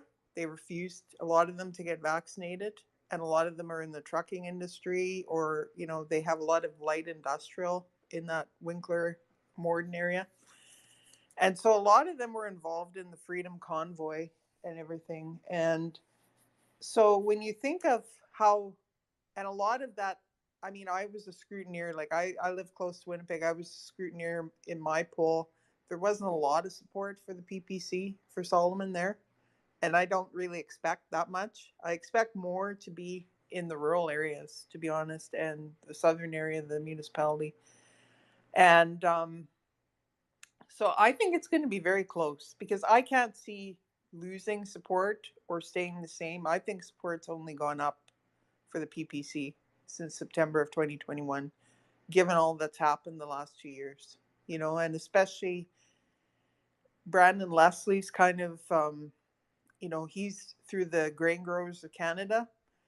He was policy manager, government relations manager, and he was pushing a net zero 2050. So farmers aren't dumb. They know what that means. That falls right into step with the net zero garbage. And he's not answering those questions. And he hasn't lived in that. I mean, he grew up in Portage-Lisgar, but he hasn't lived there for a number of years. So, this claim that Max is a parachute candidate and he's not, or I don't think it's as big an issue as it, like if he was a local businessman, say from that area. I don't think it's as big a downside for Max being from Quebec, personally. And I guess that region has got a fair amount of French language in use. Is that right? Well, there's pockets, not as much in this riding. Like, Manitoba's got scattered kind of Franco Manitoban communities, but not as much as, say, if he was running in Provencher, which is the east side of the Red River, and that's got a lot more French communities. Like, it's kind of Manitoba's kind of a different way it was settled, and I never realized why it was settled this way. But there's actually a really good book, and I actually knew this guy when he was a young kid, Ryan Aford, about how when they settled Manitoba, they had set up areas like where I grew up was mainly Icelanders and a lot of German people, right? But in southern Manitoba, you get areas where they brought the Mennonites, they brought, around Portage, they had a lot of people come from Ontario to settle. So it's kind of it's a different mix on how, you have the traditional areas, how they were settled. I believe Manitoba is where the Métis language came into being. Isn't that the case? A mix of French and Indian. Well, Métis is more. It's not really a language. It's more of a ethnicity, and you're right. It's either French and Native, or First Nation, or you had a lot of, because of the Hudson's Bay Company, you had a lot of Scotch come too that also married First Nation women. Yeah, So you've got kind of a mixture there. I've heard that the Métis language, it was all French verbs and all Indian nouns, or the other way around. I can't remember which, but they did come up with their own language, and is probably not in use much anymore. But I think that was Manitoba, like Louis Riel and those guys. Well, Louis Riel, he kind of led the rebellion because they came in here and they, along the rivers in Manitoba, you have the river lot system, which was the French system, which is, everybody had access to the river and it would go back, or the lake or whatever. And it's like a parish lot or a river lot system. And then they came in and they started surveying because they wanted to give out the land to people that were coming to settle. So that's really what kicked it off, because they had, they'd really, there's no way that they could have ever settled the West if they wouldn't have had the cooperation of the First Nation. And then you had the Métis become product of the Europeans and the First Nations settling. So it's kind of an interesting history, that's for sure. Yeah, that rebellious history of Louis Riel. That's interesting. And if Max will win tomorrow, that is another, definitely strike a feather in the cap of Manitoba, of sort of rebelling against the system, and that would be great. Is there enough fighter spirit there, Sigrun? Well, I think the people that are on board with the PPC, I think they're more motivated to come out than the CPC. Well, exactly. Yeah. And also too, I think it's a very good sign that they called the by-election so quickly, because they didn't have to call it, I believe, till the September, wasn't it? Or August, end of August? Yeah, August, yeah. I don't think they wanted Max the summer to go around the riding, to go to the fairs, go, have barbecues, and, because he's an engaging person, right? He's a friendly person. People that meet him like him, usually. So I don't think the fact that they called that by-election so quickly, because I happened to be going out to Portage, so I went to his announcement, and that was the Thursday, and then 2 days later they announced the by-election, and I was shocked. Like, I thought they would drag it out. So to me, the fact that they announced it For sure. shows they're threatened by him. Yes. Yeah, running. they do that on purpose. In fact, that election in 21 was called like that too. With the littlest possible time, it disadvantages smaller parties because they can't organize their machinery that well. Plus, the money raising is an issue usually, and so forth. So that's and even having it right one day after Father's Day, all this, at this time, I was thinking there's all sorts of things going on behind the scenes. Why they try to schedule it in such a way that it's disadvantageous, maybe even why it's difficult to bring that in for the win. But anyways, I don't want to start sounding like I'm trying to make excuses, but I do know that these things go on behind the scenes, because it's all about how can we play this so that we win, right? My party wins. That's what the name of the game is. And with the by-election, they had until August, you're right. And I think if they would have called it in June now and then had the whole summer to make the case, I think Trudeau knew that would be disadvantageous for him. So I think that is the main reason why it was called the way it is. See, in the other ridings, Oxford being one, and the one in Winnipeg, I think the Liberals believe that they can win still at this point, because the whole disaster of the Trudeau government has not really sunk in enough yet in people's consciousness. So, Don't you think, Renee, like the Oxford riding, don't you think Wendy has a chance to win that? Because of all the schmozzle there with the CPC candidates. yeah, it's not being strange how allowed that to went run. on. Yeah, there's a disgruntled conservative base, and they shuttled in a conservative candidate from Brampton, right? That has no roots in the region. When Wendy Martin, who's there for the PPC, she had 10% last time. This is one thing that I thought also was so disingenuous yesterday in that conservative space. They always like to uh, not even look at the facts of that, that she had 10%. No, yeah, she only had 2 or 3%, and that they're not going to do well. It is always this never based on facts. It's always emotions and ad hominem approaches that you try to defeat the other side. It's not how things should be, but I guess This is where we are idealists. It is what it is, and this is what we're fighting. There, that Liberal candidate is in fact now in Oxford is endorsed by the former Conservative candidate because he was disgruntled that his daughter didn't get nominated into the Conservative position. So that is going on there. In the meantime, yes, I think actually you're right, Sigrun, that Wendy Martin has a chance to come to run up through the middle if enough principled voters show up and if enough disgruntled Liberals and Conservatives stay home. And wasn't the Oxford candidate for the CPC, I believe his name was Gerrit van Doren or something like that, but he wasn't allowed to run because he's pro-life? Wasn't that the story there? You And know then what? I don't know exactly. Yeah, I don't know the exact machinations that went on there. And then But you're that right. other guy, There was controversy around that and that nomination process, and then the party came in and sort of shuttled in this Brampton candidate that created disenfranchisement enfranchisement with the CPC base.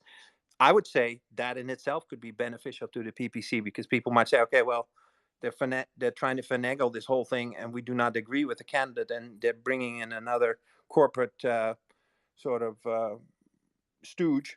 And no, people might just say, enough of that. Let's make the switch to the PPC now.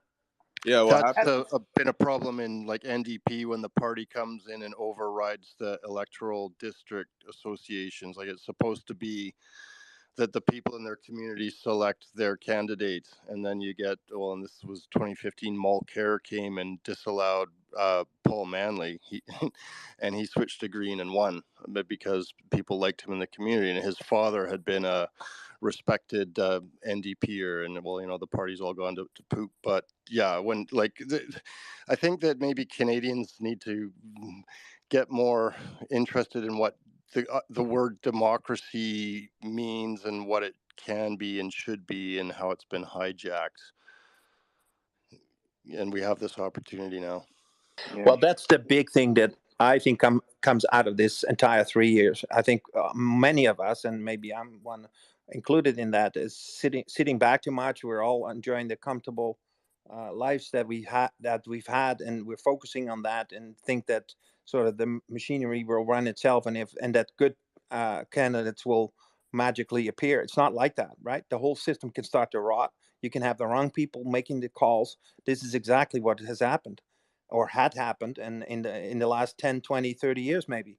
And so this has been a wake-up call and will be a wake-up call for many that, well, we'll better engage here or this whole thing is going to go to pot.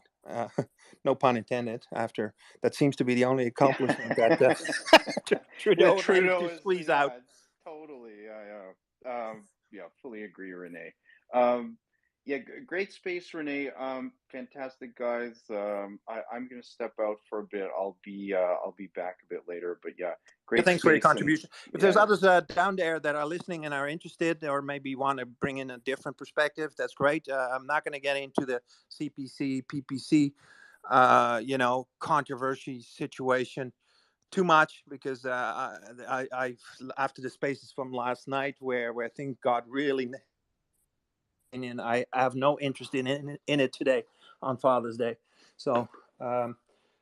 But I'm always up for different discussions, and I'm enjoying the space tremendously too. So where it goes today, I'm hoping actually to and I'll DM actually our executive director right now in Portage-Lisgar. He said he was going to come in. Maybe this is a good time for him to visit soon to give a bit of a on the scene report, and I'm hoping that over time, as the space develops, we get different people in to just give their perspectives on this. But if you feel inclined to speak up, even if it's your first time, don't be shy. It's just just a space with a few people listening. So feel free to request a microphone. You just press the button there and request it, and I'll bring you up. But Adrian, thanks for coming in. Oh, he left already. Bernie, bro, you've been quiet. You have some things to add? Oh yeah, I was just gonna say what happened in Oxford is they did disqualify the pro-life candidate running for the CPC there, and they rigged it for the guy from Brampton there. So yeah, a lot of conservatives there are pissed off because the pro-life guy was the favorite to win there for the nomination race, but they disqualified him. Yeah, this is the arrogance of power, I guess, right? Corporate power. So these things can backfire, especially in a time-sensitive time like this, where people are already sitting on pins and needles. And if you pull a bit of a power move like that, I think that can backfire. We'll see. This is the exciting part of elections. You don't know what the outcome is until we see all the votes counted, and tomorrow we'll find out. There's one thing that I wanted to comment on that way. In the United States, the big bamboozles having gone on during the Trump election is something that I was worried about. We are dealing with here as well. It was Stalin that said that it doesn't matter who votes, it matters who counts the votes, and that whole mentality has always worried everybody. And in the West, we always said, yeah, but we're much better. We have honest systems and we count everything properly, and it's all done through scrutineers, and there's no bamboozling going on. Well, if we see what happened in the U.S. presidential election, there were all sorts of things going on, and we still don't really know what the bottom of all that is. And that's one worry I had about Canada. And as a candidate, having been involved, one of the reasons why I ran is to find out how is the system working here, and can we trust it. Now, I can report to you that yeah, I'm happy to say that in my riding, at least when I ran in 21, I felt the system was honest, and all the scrutineering was done in a good way, and that's encouraging. And I hope that therefore that the outcome also in Oxford and in Portage-Lisgar will not be messed with. Very important, because if that happens on top of all the other disgruntlement and blackpilling, yeah, I don't think that. Well, that's why we have scrutineers, right? Yeah, I'm sure we've signed up a good amount in yeah, Portage-Lisgar. for sure. We lost Hal there as a co-host. Oh, he came back. Sorry, he probably had a little. Yeah, I had to drop out too. I couldn't hear you guys, and so Oh yeah, that happens sometimes. A bit of a glitch. yeah, Sure. I'm really happy with our paper ballot system. Like, I've done the scrutineering thing, and I feel confident in what I participated in, and like, we must resist any kind of electronic ballot system. Agree. Yeah. Yeah, there was the case here. It was my riding, Courtney Comox, the provincial election in 2017, where the difference was 9 votes on election night, and like, they were getting these lawyers in and for the recount, and I was really concerned about the integrity of the ballot system, but it seemed like it was good. So yeah, let's stick with the paper. Like, digital is great for some things, but yeah, the hanging Chad affair in Florida and in the 2000 presidential, that was another case. Anyways, yeah, we got to stick with paper.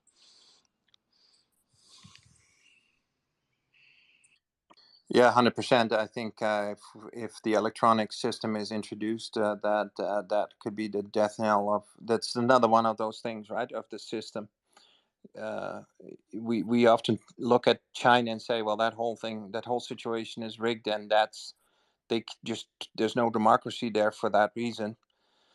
And yeah, that's where we could be going if that's what the WEFR crowd wants to implement in the Western system. That we need to resist it, and I think we can, because there's enough people that say no, that's not where we want to go. We don't want to be like I China. don't quite understand the Chinese system, but is it you can vote for anybody so long as it's the Communist Party? Is that how they work? Like, Yeah, you have one choice, yeah, one and party. they Yeah, and that means one bureaucracy where people work themselves up to that position to be electable. So yeah, it's one big corrupt organization, I would say. Yeah, and COVID provided the biggest protests in Chinese history. Like when they were welding people into their buildings and that, they saw protests unlike anything they'd ever seen countrywide, and the government is scared of its people, and they had to back down. And Trudeau supported the Chinese protesters against draconian COVID measures, as you will recall, or he said he did. But he also said he admires China's basic dictatorship. So yeah, he's got a real two-faced, fork-tongue problem. That guy. I don't know if he believes anything except that he's beautiful. Well, it's the power and money. That's, I'm sure, what he believes in, I guess. And he's not a stranger at that level. That's what the I would like to hear that from the different people here. And I hear the black pilled crowd talks about that these people at that level have outlived their usefulness, and we don't need them, and we should just get rid of them and start organizing in different ways. Like, why? Now, my counter argument to that is, well, decisions need to be made at federal government level. How else do we do it? I think there's no other way around it than we elect some people that actually are representing people to do the things they want. But yeah, maybe the disconnect is very much in that issue of how do we keep these people representative and not become a little tribe on their own that only caters to their own Well, the interests. party system is a problem, and this is something we talked about before, was mixed member proportional representation, and I really feel strongly that PPC should champion that, because that was a very popular issue on the side I was on back in 2015, and so Trudeau realized it was popular and adopted it and canceled that promise, right? So, and I'll advise here that some people's arguments against mixed member proportional representation is that it allows far right groups like the PPC in, and like, well, again, that's ad hominem. It's name calling. Well, we can't allow that anymore. That's just name calling without any substantive data or information to back it up. But all my friends are in favor of proportional representation. I think it's a huge issue, and I know, and you've mentioned it, Hal. And what did you say, that organization, Fair Vote Canada? What is that? Yeah, Fair Vote Canada. I can post it in the bubble Yeah. again. But Yes, please, because I'd like to look into that, and I think it is one of the things I want to bring forward as this proportional representation issue. Maybe adjust it somewhat, a hybrid system between what we have in Canada now and what European countries have, because you don't want to have every fringe party sitting in government either. That's what happened in the Netherlands, actually, where I'm originally from. There's 20 parties in parliament, including one party that only caters to people over 50, and one party that only caters to the Turkish immigrants, one party that only caters to animals. well, yeah, but be careful of what you're calling a fringe, and maybe it's not such a bad idea that these people are represented, and they will only get represented in the amounts that they are. Well, that's And so true. it actually That's true. is You're right. a much better form of democracy. Who cares if an animal party has like 0.5% of the vote, right? Yeah. What matters is who has like 10, 20, 30, right? Yeah, and then these people are going to have to work together. That's one of the things about proportional representation, is that forces everyone. It's more collaborative rather than combative. And yeah, I think it's Right, very and then you thing. get to discussions about what you actually implement. In fact, at the moment in the Netherlands, they have a government with four parties in it. So, and that's quite historically, that's about where it's at. Three or four parties will form the government, and that would happen here too if you have multiple parties in government. One advantage that you would have, and I would say we would get rid of that ad hominem type of debate, which I equate to a kindergarten level debate, is when you have 20 parties in parliament and they all will present their case, you really have high level of quality debate. If I watch the debates going on in the Dutch parliament, they actually talk about details related to the World Economic Forum, or I don't know, there's this infamous question that one of the party members of the Forum for Democracy asked the Prime Minister Rutte about a letter that he had sent to Klaus Schwab, congratulating him with his book, The Great Reset. And the answer that he got back from the Prime Minister was, "Oh, he doesn't remember that letter, and he hasn't read the book." And then that Parliament member pressed on and said, "Well, in the letter you says that the book you were reading was great and has many applications. So were you lying to Klaus Schwab?" And so that in this kind of the level of debate and quality of debate, what I would say, this is what you want to see going on, instead of on Twitter Spaces, where we discuss these things here now, because we see no representation anywhere. We see for sure we don't see these debates in the House of Commons. Now, if you have a system where you can elect representatives that actually will bring these things up, you can have the substantive debates and not just what you could equate almost to a boxing match, right? Like, it's not really even about bringing up the subjects. It's all about how can you outmaneuver and power play the opposition or the other party, and outshout them even, or applaud them, or with some sort of quip. It's not about the quality and the detail of debate anymore. Very disappointing in my opinion, and also a good reason why people get completely turned off by the system, because people are smarter than you give them credit for. And I find, and this is one thing that I find very insulting by both liberals and conservative establishment party, where they have this sort of, we got to play these games because these people are not that smart, so we got to get them, try to control them with fear, try to control them with this and that, and this is how we're going to move the needle. It's diabolical in my opinion. And in a true democracy, in a where you say, okay, everybody has a vote, everybody should have an intelligent vote, and should have an intelligent input and engage themselves, you need to expect that from people, that they educate themselves about the issues, and also engage themselves accordingly. And if you have that expectation, you will get it. It's sure, if you don't have that expectation, you won't get it. But I mean, that's They've that's something that I think we all learned in these last 3 years. If we don't do it, we'll lose our system, and we're going to go and degenerate this entire supposed democratic system into a superstitious level of government that none of us wants. Yeah, through COVID, they've treated us like illiterate children, and oh no, we just have to provide you the one truth.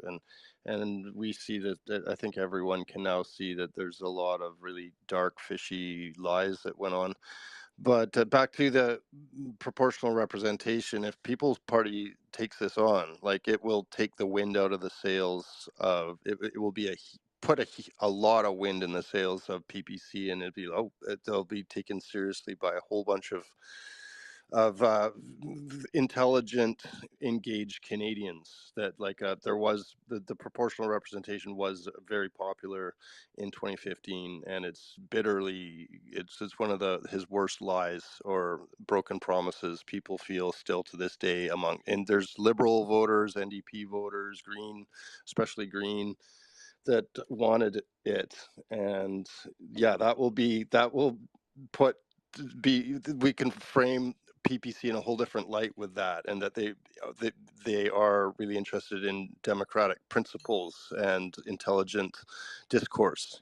So yeah, that, and I would also suggest scrapping the infrastructure bank and looking at the Bank of Canada as reforming Bank of Canada back to its original mandate. And that a few real key things like that, and it's gonna put the PPC will not be able to be ignored or framed as being some Nazi party. Yeah, that's really ridiculous.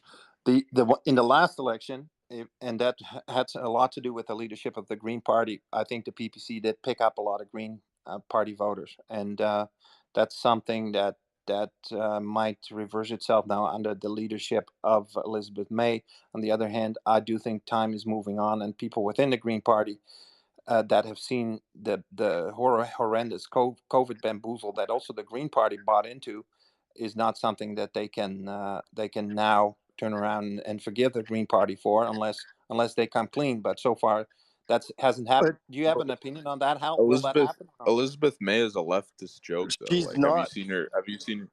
She's Huh? not a leftist.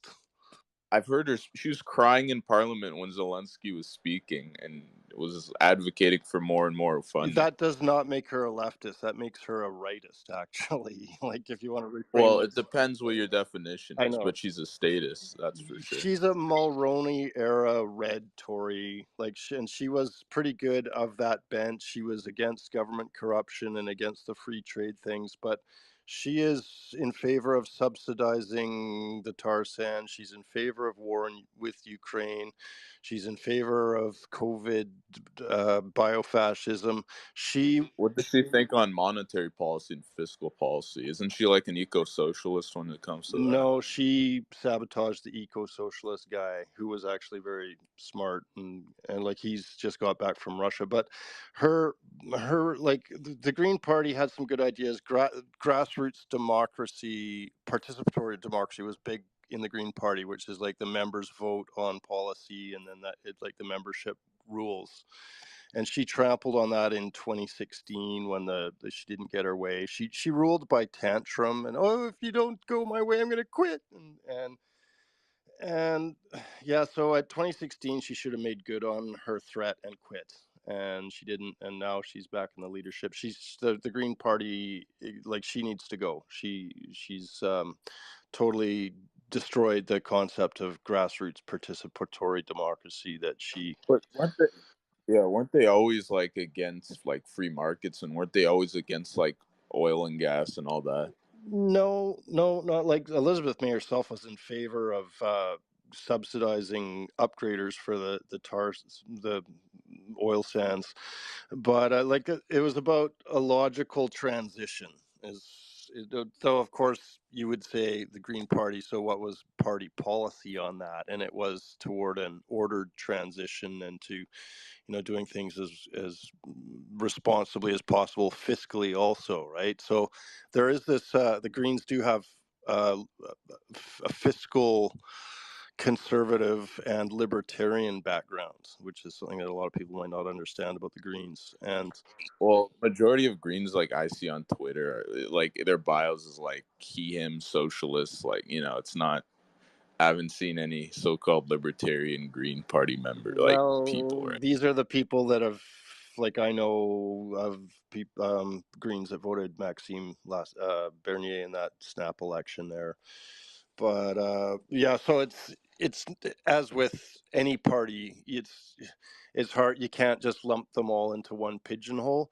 So there's, like, with the liberals, well, you could broadly say there's blue liberals and red liberals and bleeding heart liberals, social liberals, fiscal liberals, and there's all this. The big red tent has got a lot of elements in it, and as does all the parties. And there's. I feel like some of the people who did vote Green just did it as a protest vote, not that they actually believe in the Green policies, right? I feel like those were the ones that switched to the PPC because they wanted that protest vote with actual good policies. Yeah, and well, I could see that, like, proportional representation would be a big one, for example, that Greens and NDPers and a lot of liberals would believe in. And well, it's, again, I don't like pigeonholing, but people I'm a former NDP and Green voter myself, and although. Do you agree with like those kind of leftist policies on economics and like monetary policy and fiscal policy and all that? Well, I'd say stuff like, what I would like to see is a crackdown on government corruption and white collar crime. And that is something that it would seems the CPC and Liberals work together on, is furthering government corruption and white collar crime. I would like to see the Bank of Canada be reinstated to its original mandate. It does make a lot of sense. You could call that a socialist policy, but look at North Dakota. It's got, I think, the last public bank left. Wait, what's the socialist policy? Borrowing from the Bank of Canada as a. Oh yeah. I thought you said I think it should be abolished, to be honest, but I don't think that's going to be easy to do. But like, I support a gold standard, right? I'm against fiat currency and all that, and that's more of a libertarian kind of right wing perspective. I think you'd see a lot of that in people that have been green sympathetic. It's what's left of the Green Party. I call it the Elizabeth May Party, and it's doomed it to the compost heap. Elizabeth May, she was good in her day back before 2016. Like, she actually got me into politics about CC-FIPA. She was the one voice in Parliament that brought the Canada-China Foreign Investment Promotion and Protection Agreement to the public consciousness. It was her. So on those things, she was good. On like NAFTA Chapter 11, and yeah, I don't agree that with investors state dispute resolution stuff. I think that's bad when investors have more power than any level of government or citizen. I think that's inherently corrosive to our concept of democracy. So on stuff like that, she was good, but she's down the tube, and the Green Party deserves to be destroyed, as does the NDP, and now the CPC and the LPC. So what's left? PPC, huh? Yeah, I agree. I was just like, I always thought the Greens were like kind of a left socialist party, just very much against oil and gas and all that. But that's what they always came off of to me. But I wasn't really paying attention back in the day, like, to that. Yeah, honestly, there's a real libertarian route to the Green Party, and it's like the political spectrum is way more nuanced than just left and right axis.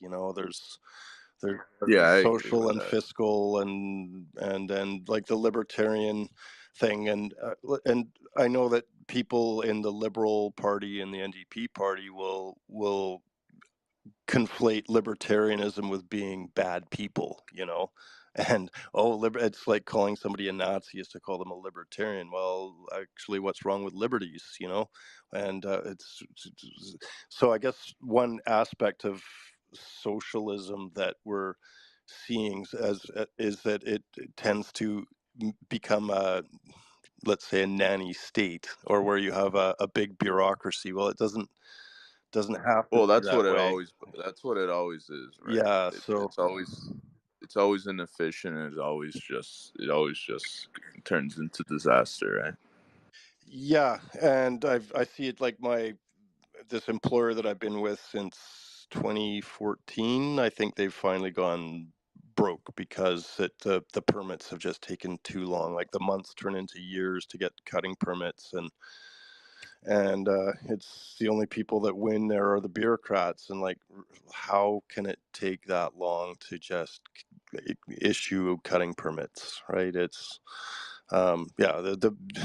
they're worse than non-productive, they're counterproductive. And like, how can we pay these people when they just exist to slow things down to a degree that is totally unhinged from the reality of a 1 year calendar? Even like, how many calendars do you need to buy to track these guys?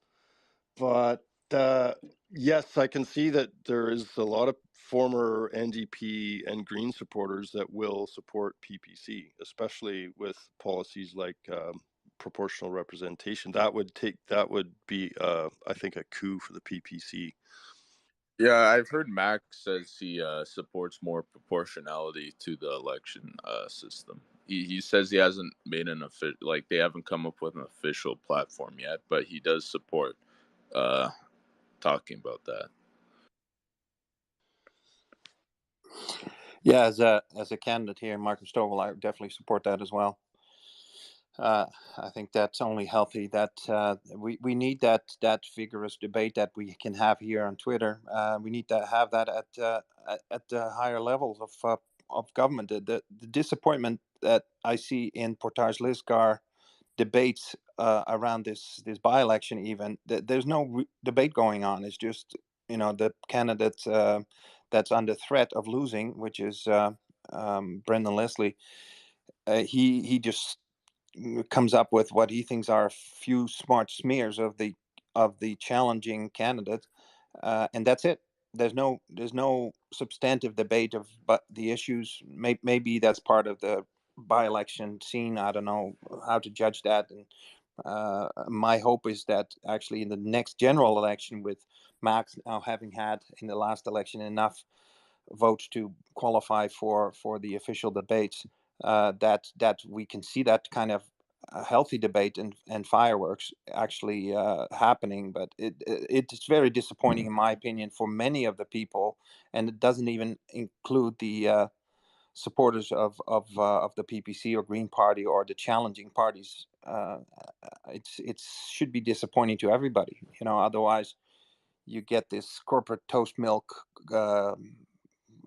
sort of politics that starts to turn more and more people off. And Milk yeah, toast. that's not what we I want. love the toast milk. Toast milk. Oh yeah, sorry, milk.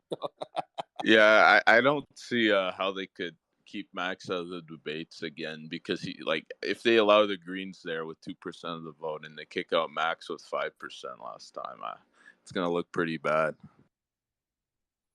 That's going to look pretty bad for sure. There was But there was one other party people, I supported, was Mel Hurtig's National Party, which they ran in every riding out of nowhere, and I think Mel Hurtig was a good guy, great Canadian publisher of Canadian lore and that, and they wouldn't give him a seat at the debates.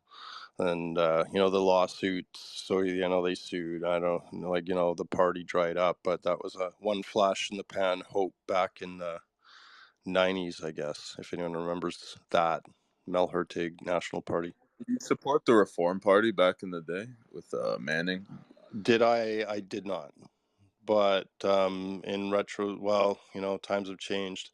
And that's just a little comment here for what we're dealing with. People like my sister here, and she's talking about Manning. Oh yeah, he's got a screechy voice. He's a chicken farmer. Well, I don't know.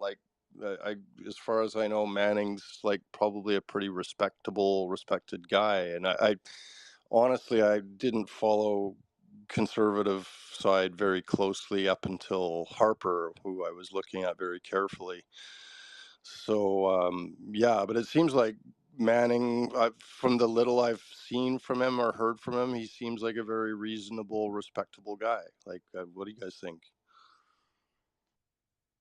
we can thank him greatly for initiating the inquiry, right? I think that the national inquiry related to the COVID response, that is something that came out of his mind, and initially was supported by him. I think he took a step back from the organizing committee, but he set something in motion that has been very valuable. A lot of people have been saying this is Freedom Convoy 2.0, and it's something very important. And now the establishment parties haven't taken up whatever is said there, and regurgitated that, because they can't.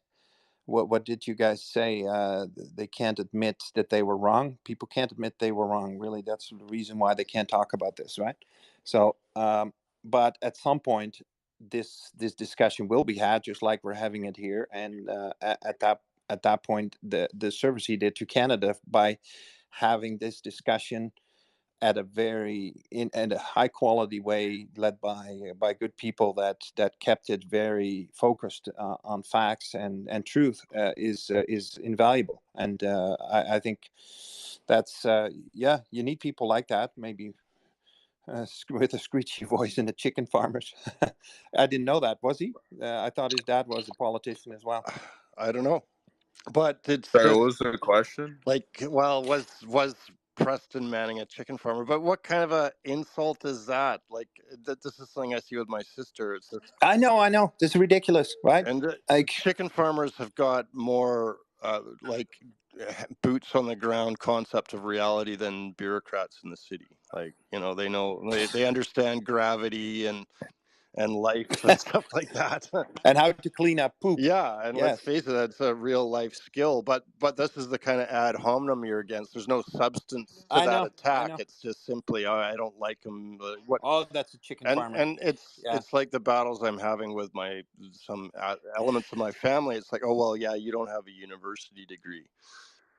yeah, Well, yeah. Listen, this is the ongoing issue of history. If you and now the populists are branded as well, that these are people that don't know anything. But if you look at history and how democracy was created, and how common people, and ultimately people that had to pay their bills and had to make their payroll and had to support society and community, they rose to prominence once the political class was completely disconnected from that group that actually was the motor of society.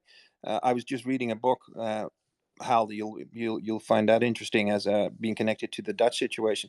1568, there were a group of Dutch fishermen, farmers, and business people that presented Spain with a certificate of abjuration. It was called sort of like a divorce certificate, which set in motion the forming of the state of the Dutch Republic.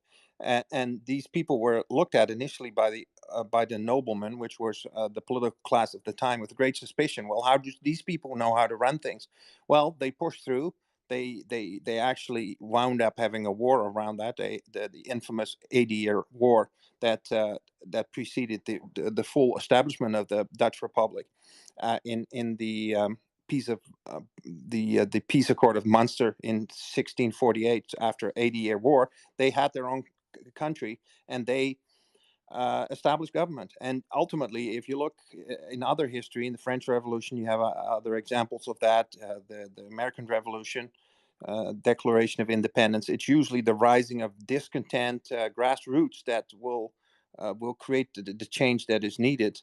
Hopefully, through peaceful revolution.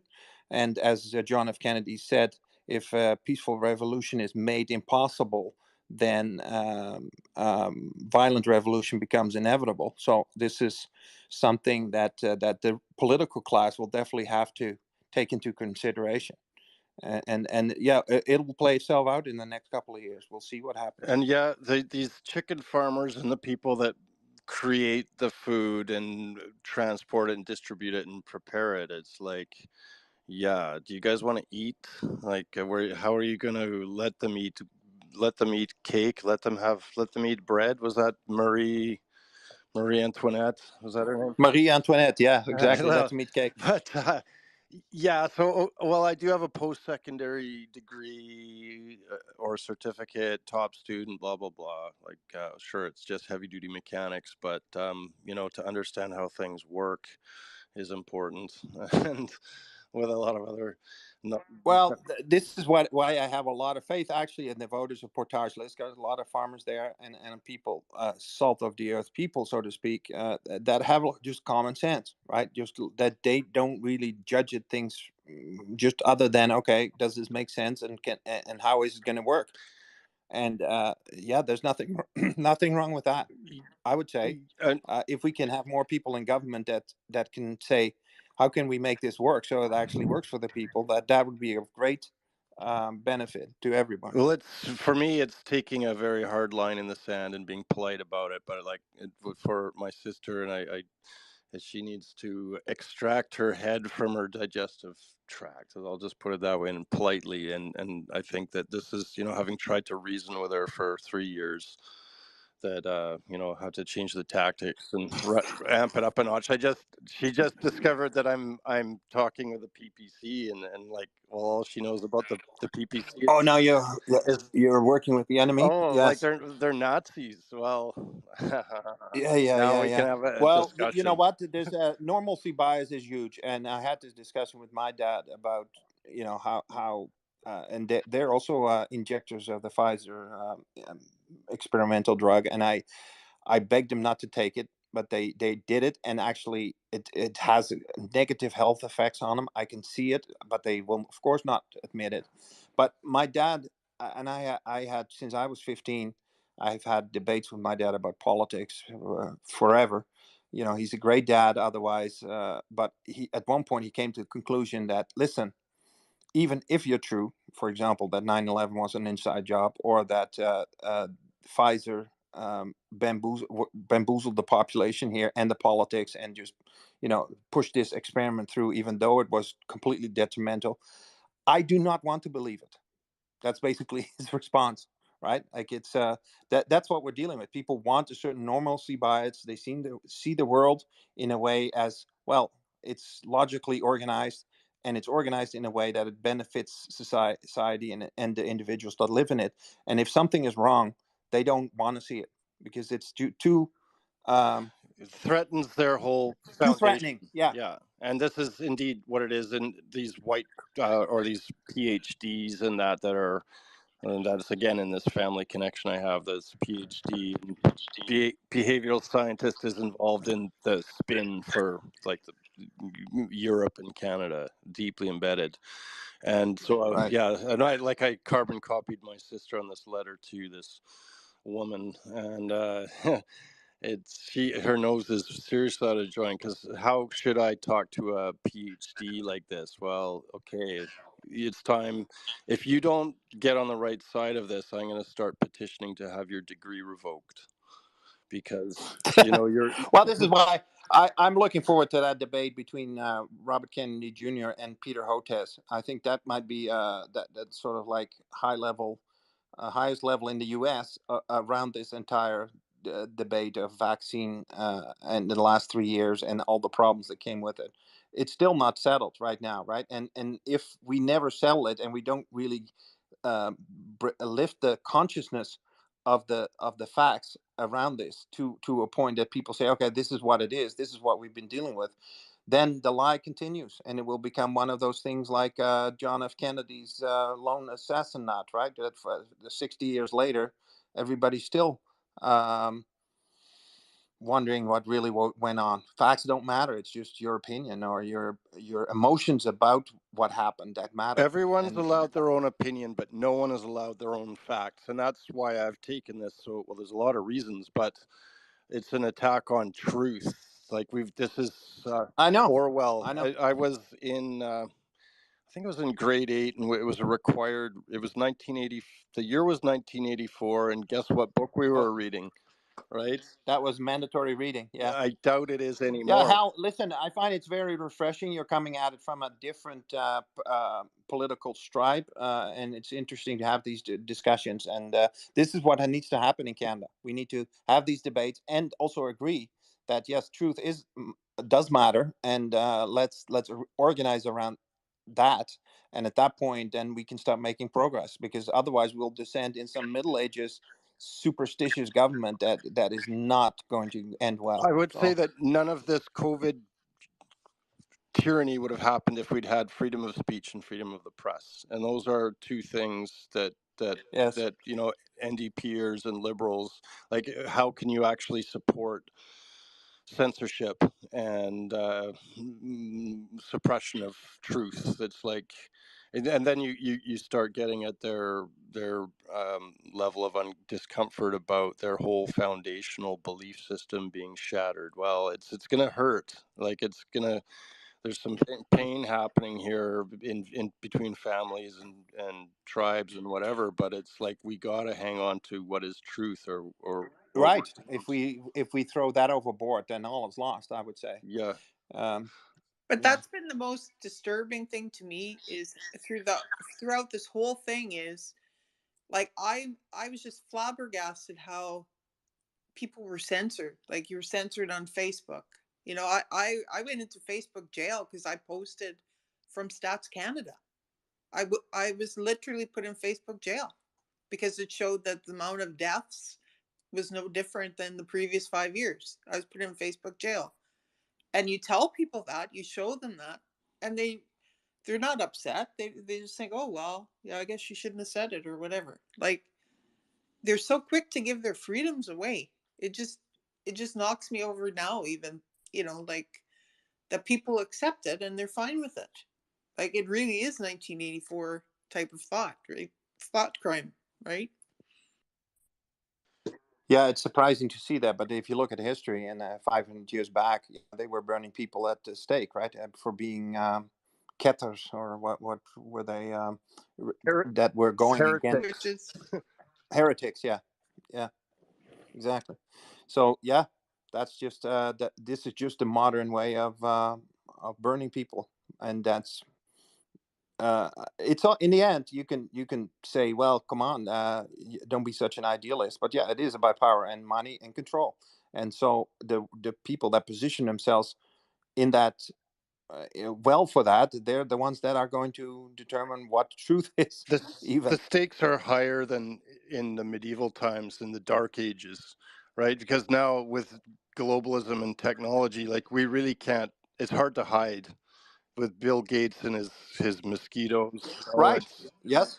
Yeah. it's Taking it, you mosquitoes. know, Yeah. there's the people that's the parallel society people, of which I'm also involved with, you know, build the alternative and the, Yeah. Very smart. but Yeah. it's yes, but I don't think we can hide from what guys like Bill. From each other. No, Well, we have to cooperate. Find a way to cooperate e- in a healthy way based on truth. Right. Yeah. there are vectors of spreading.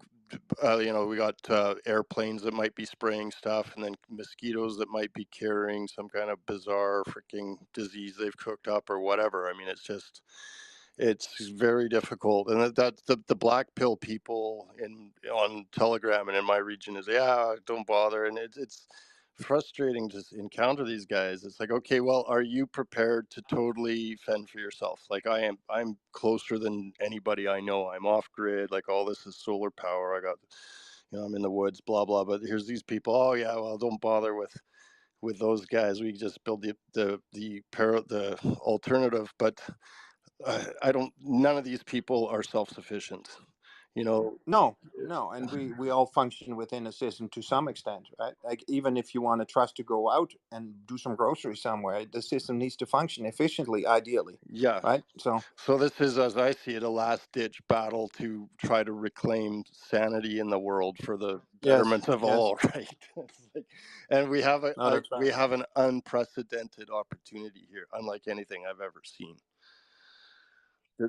Yeah, and I don't I guess I don't want people to get too impatient with that. This is an ongoing thing. I've seen it actually, groups like this of people that have made progress in history.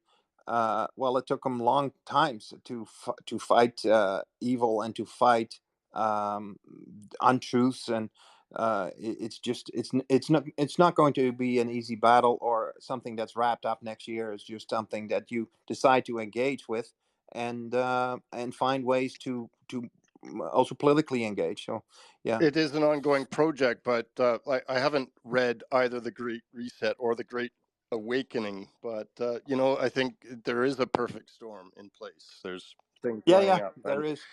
It will play itself out, right? Listen, we're now 2.5 hours in. I'm thinking of shutting the place down. We've had some good discussion. I'm at a little bit of my end, and then people have Father's Day to celebrate as well. If you're good with that, then I'll wrap it up. I might open up the space again if I get some people on the ground like Michael Bader, one of the people that has been doing an excellent job knocking on doors, or the Daniel Tyree as the executive director. I might start it up again just to provide an update. But at the moment, I'd like to just call an end to it if you guys are good with that. Yeah, it's been a great Sunday morning, Yeah, great, Hal. maybe It was good afternoon to for talk you. to you, Sigrid. Thank you very much, Sink, for your help, Yeah. and others that were listening here. Appreciate your input, and we'll talk again. Let's keep up and keep our fingers crossed. Do our rain dances and prayers for tomorrow. Max will win. Oh, Should win, anyways. I think you will. Yeah. Okay, thanks. All right. And we keep in touch.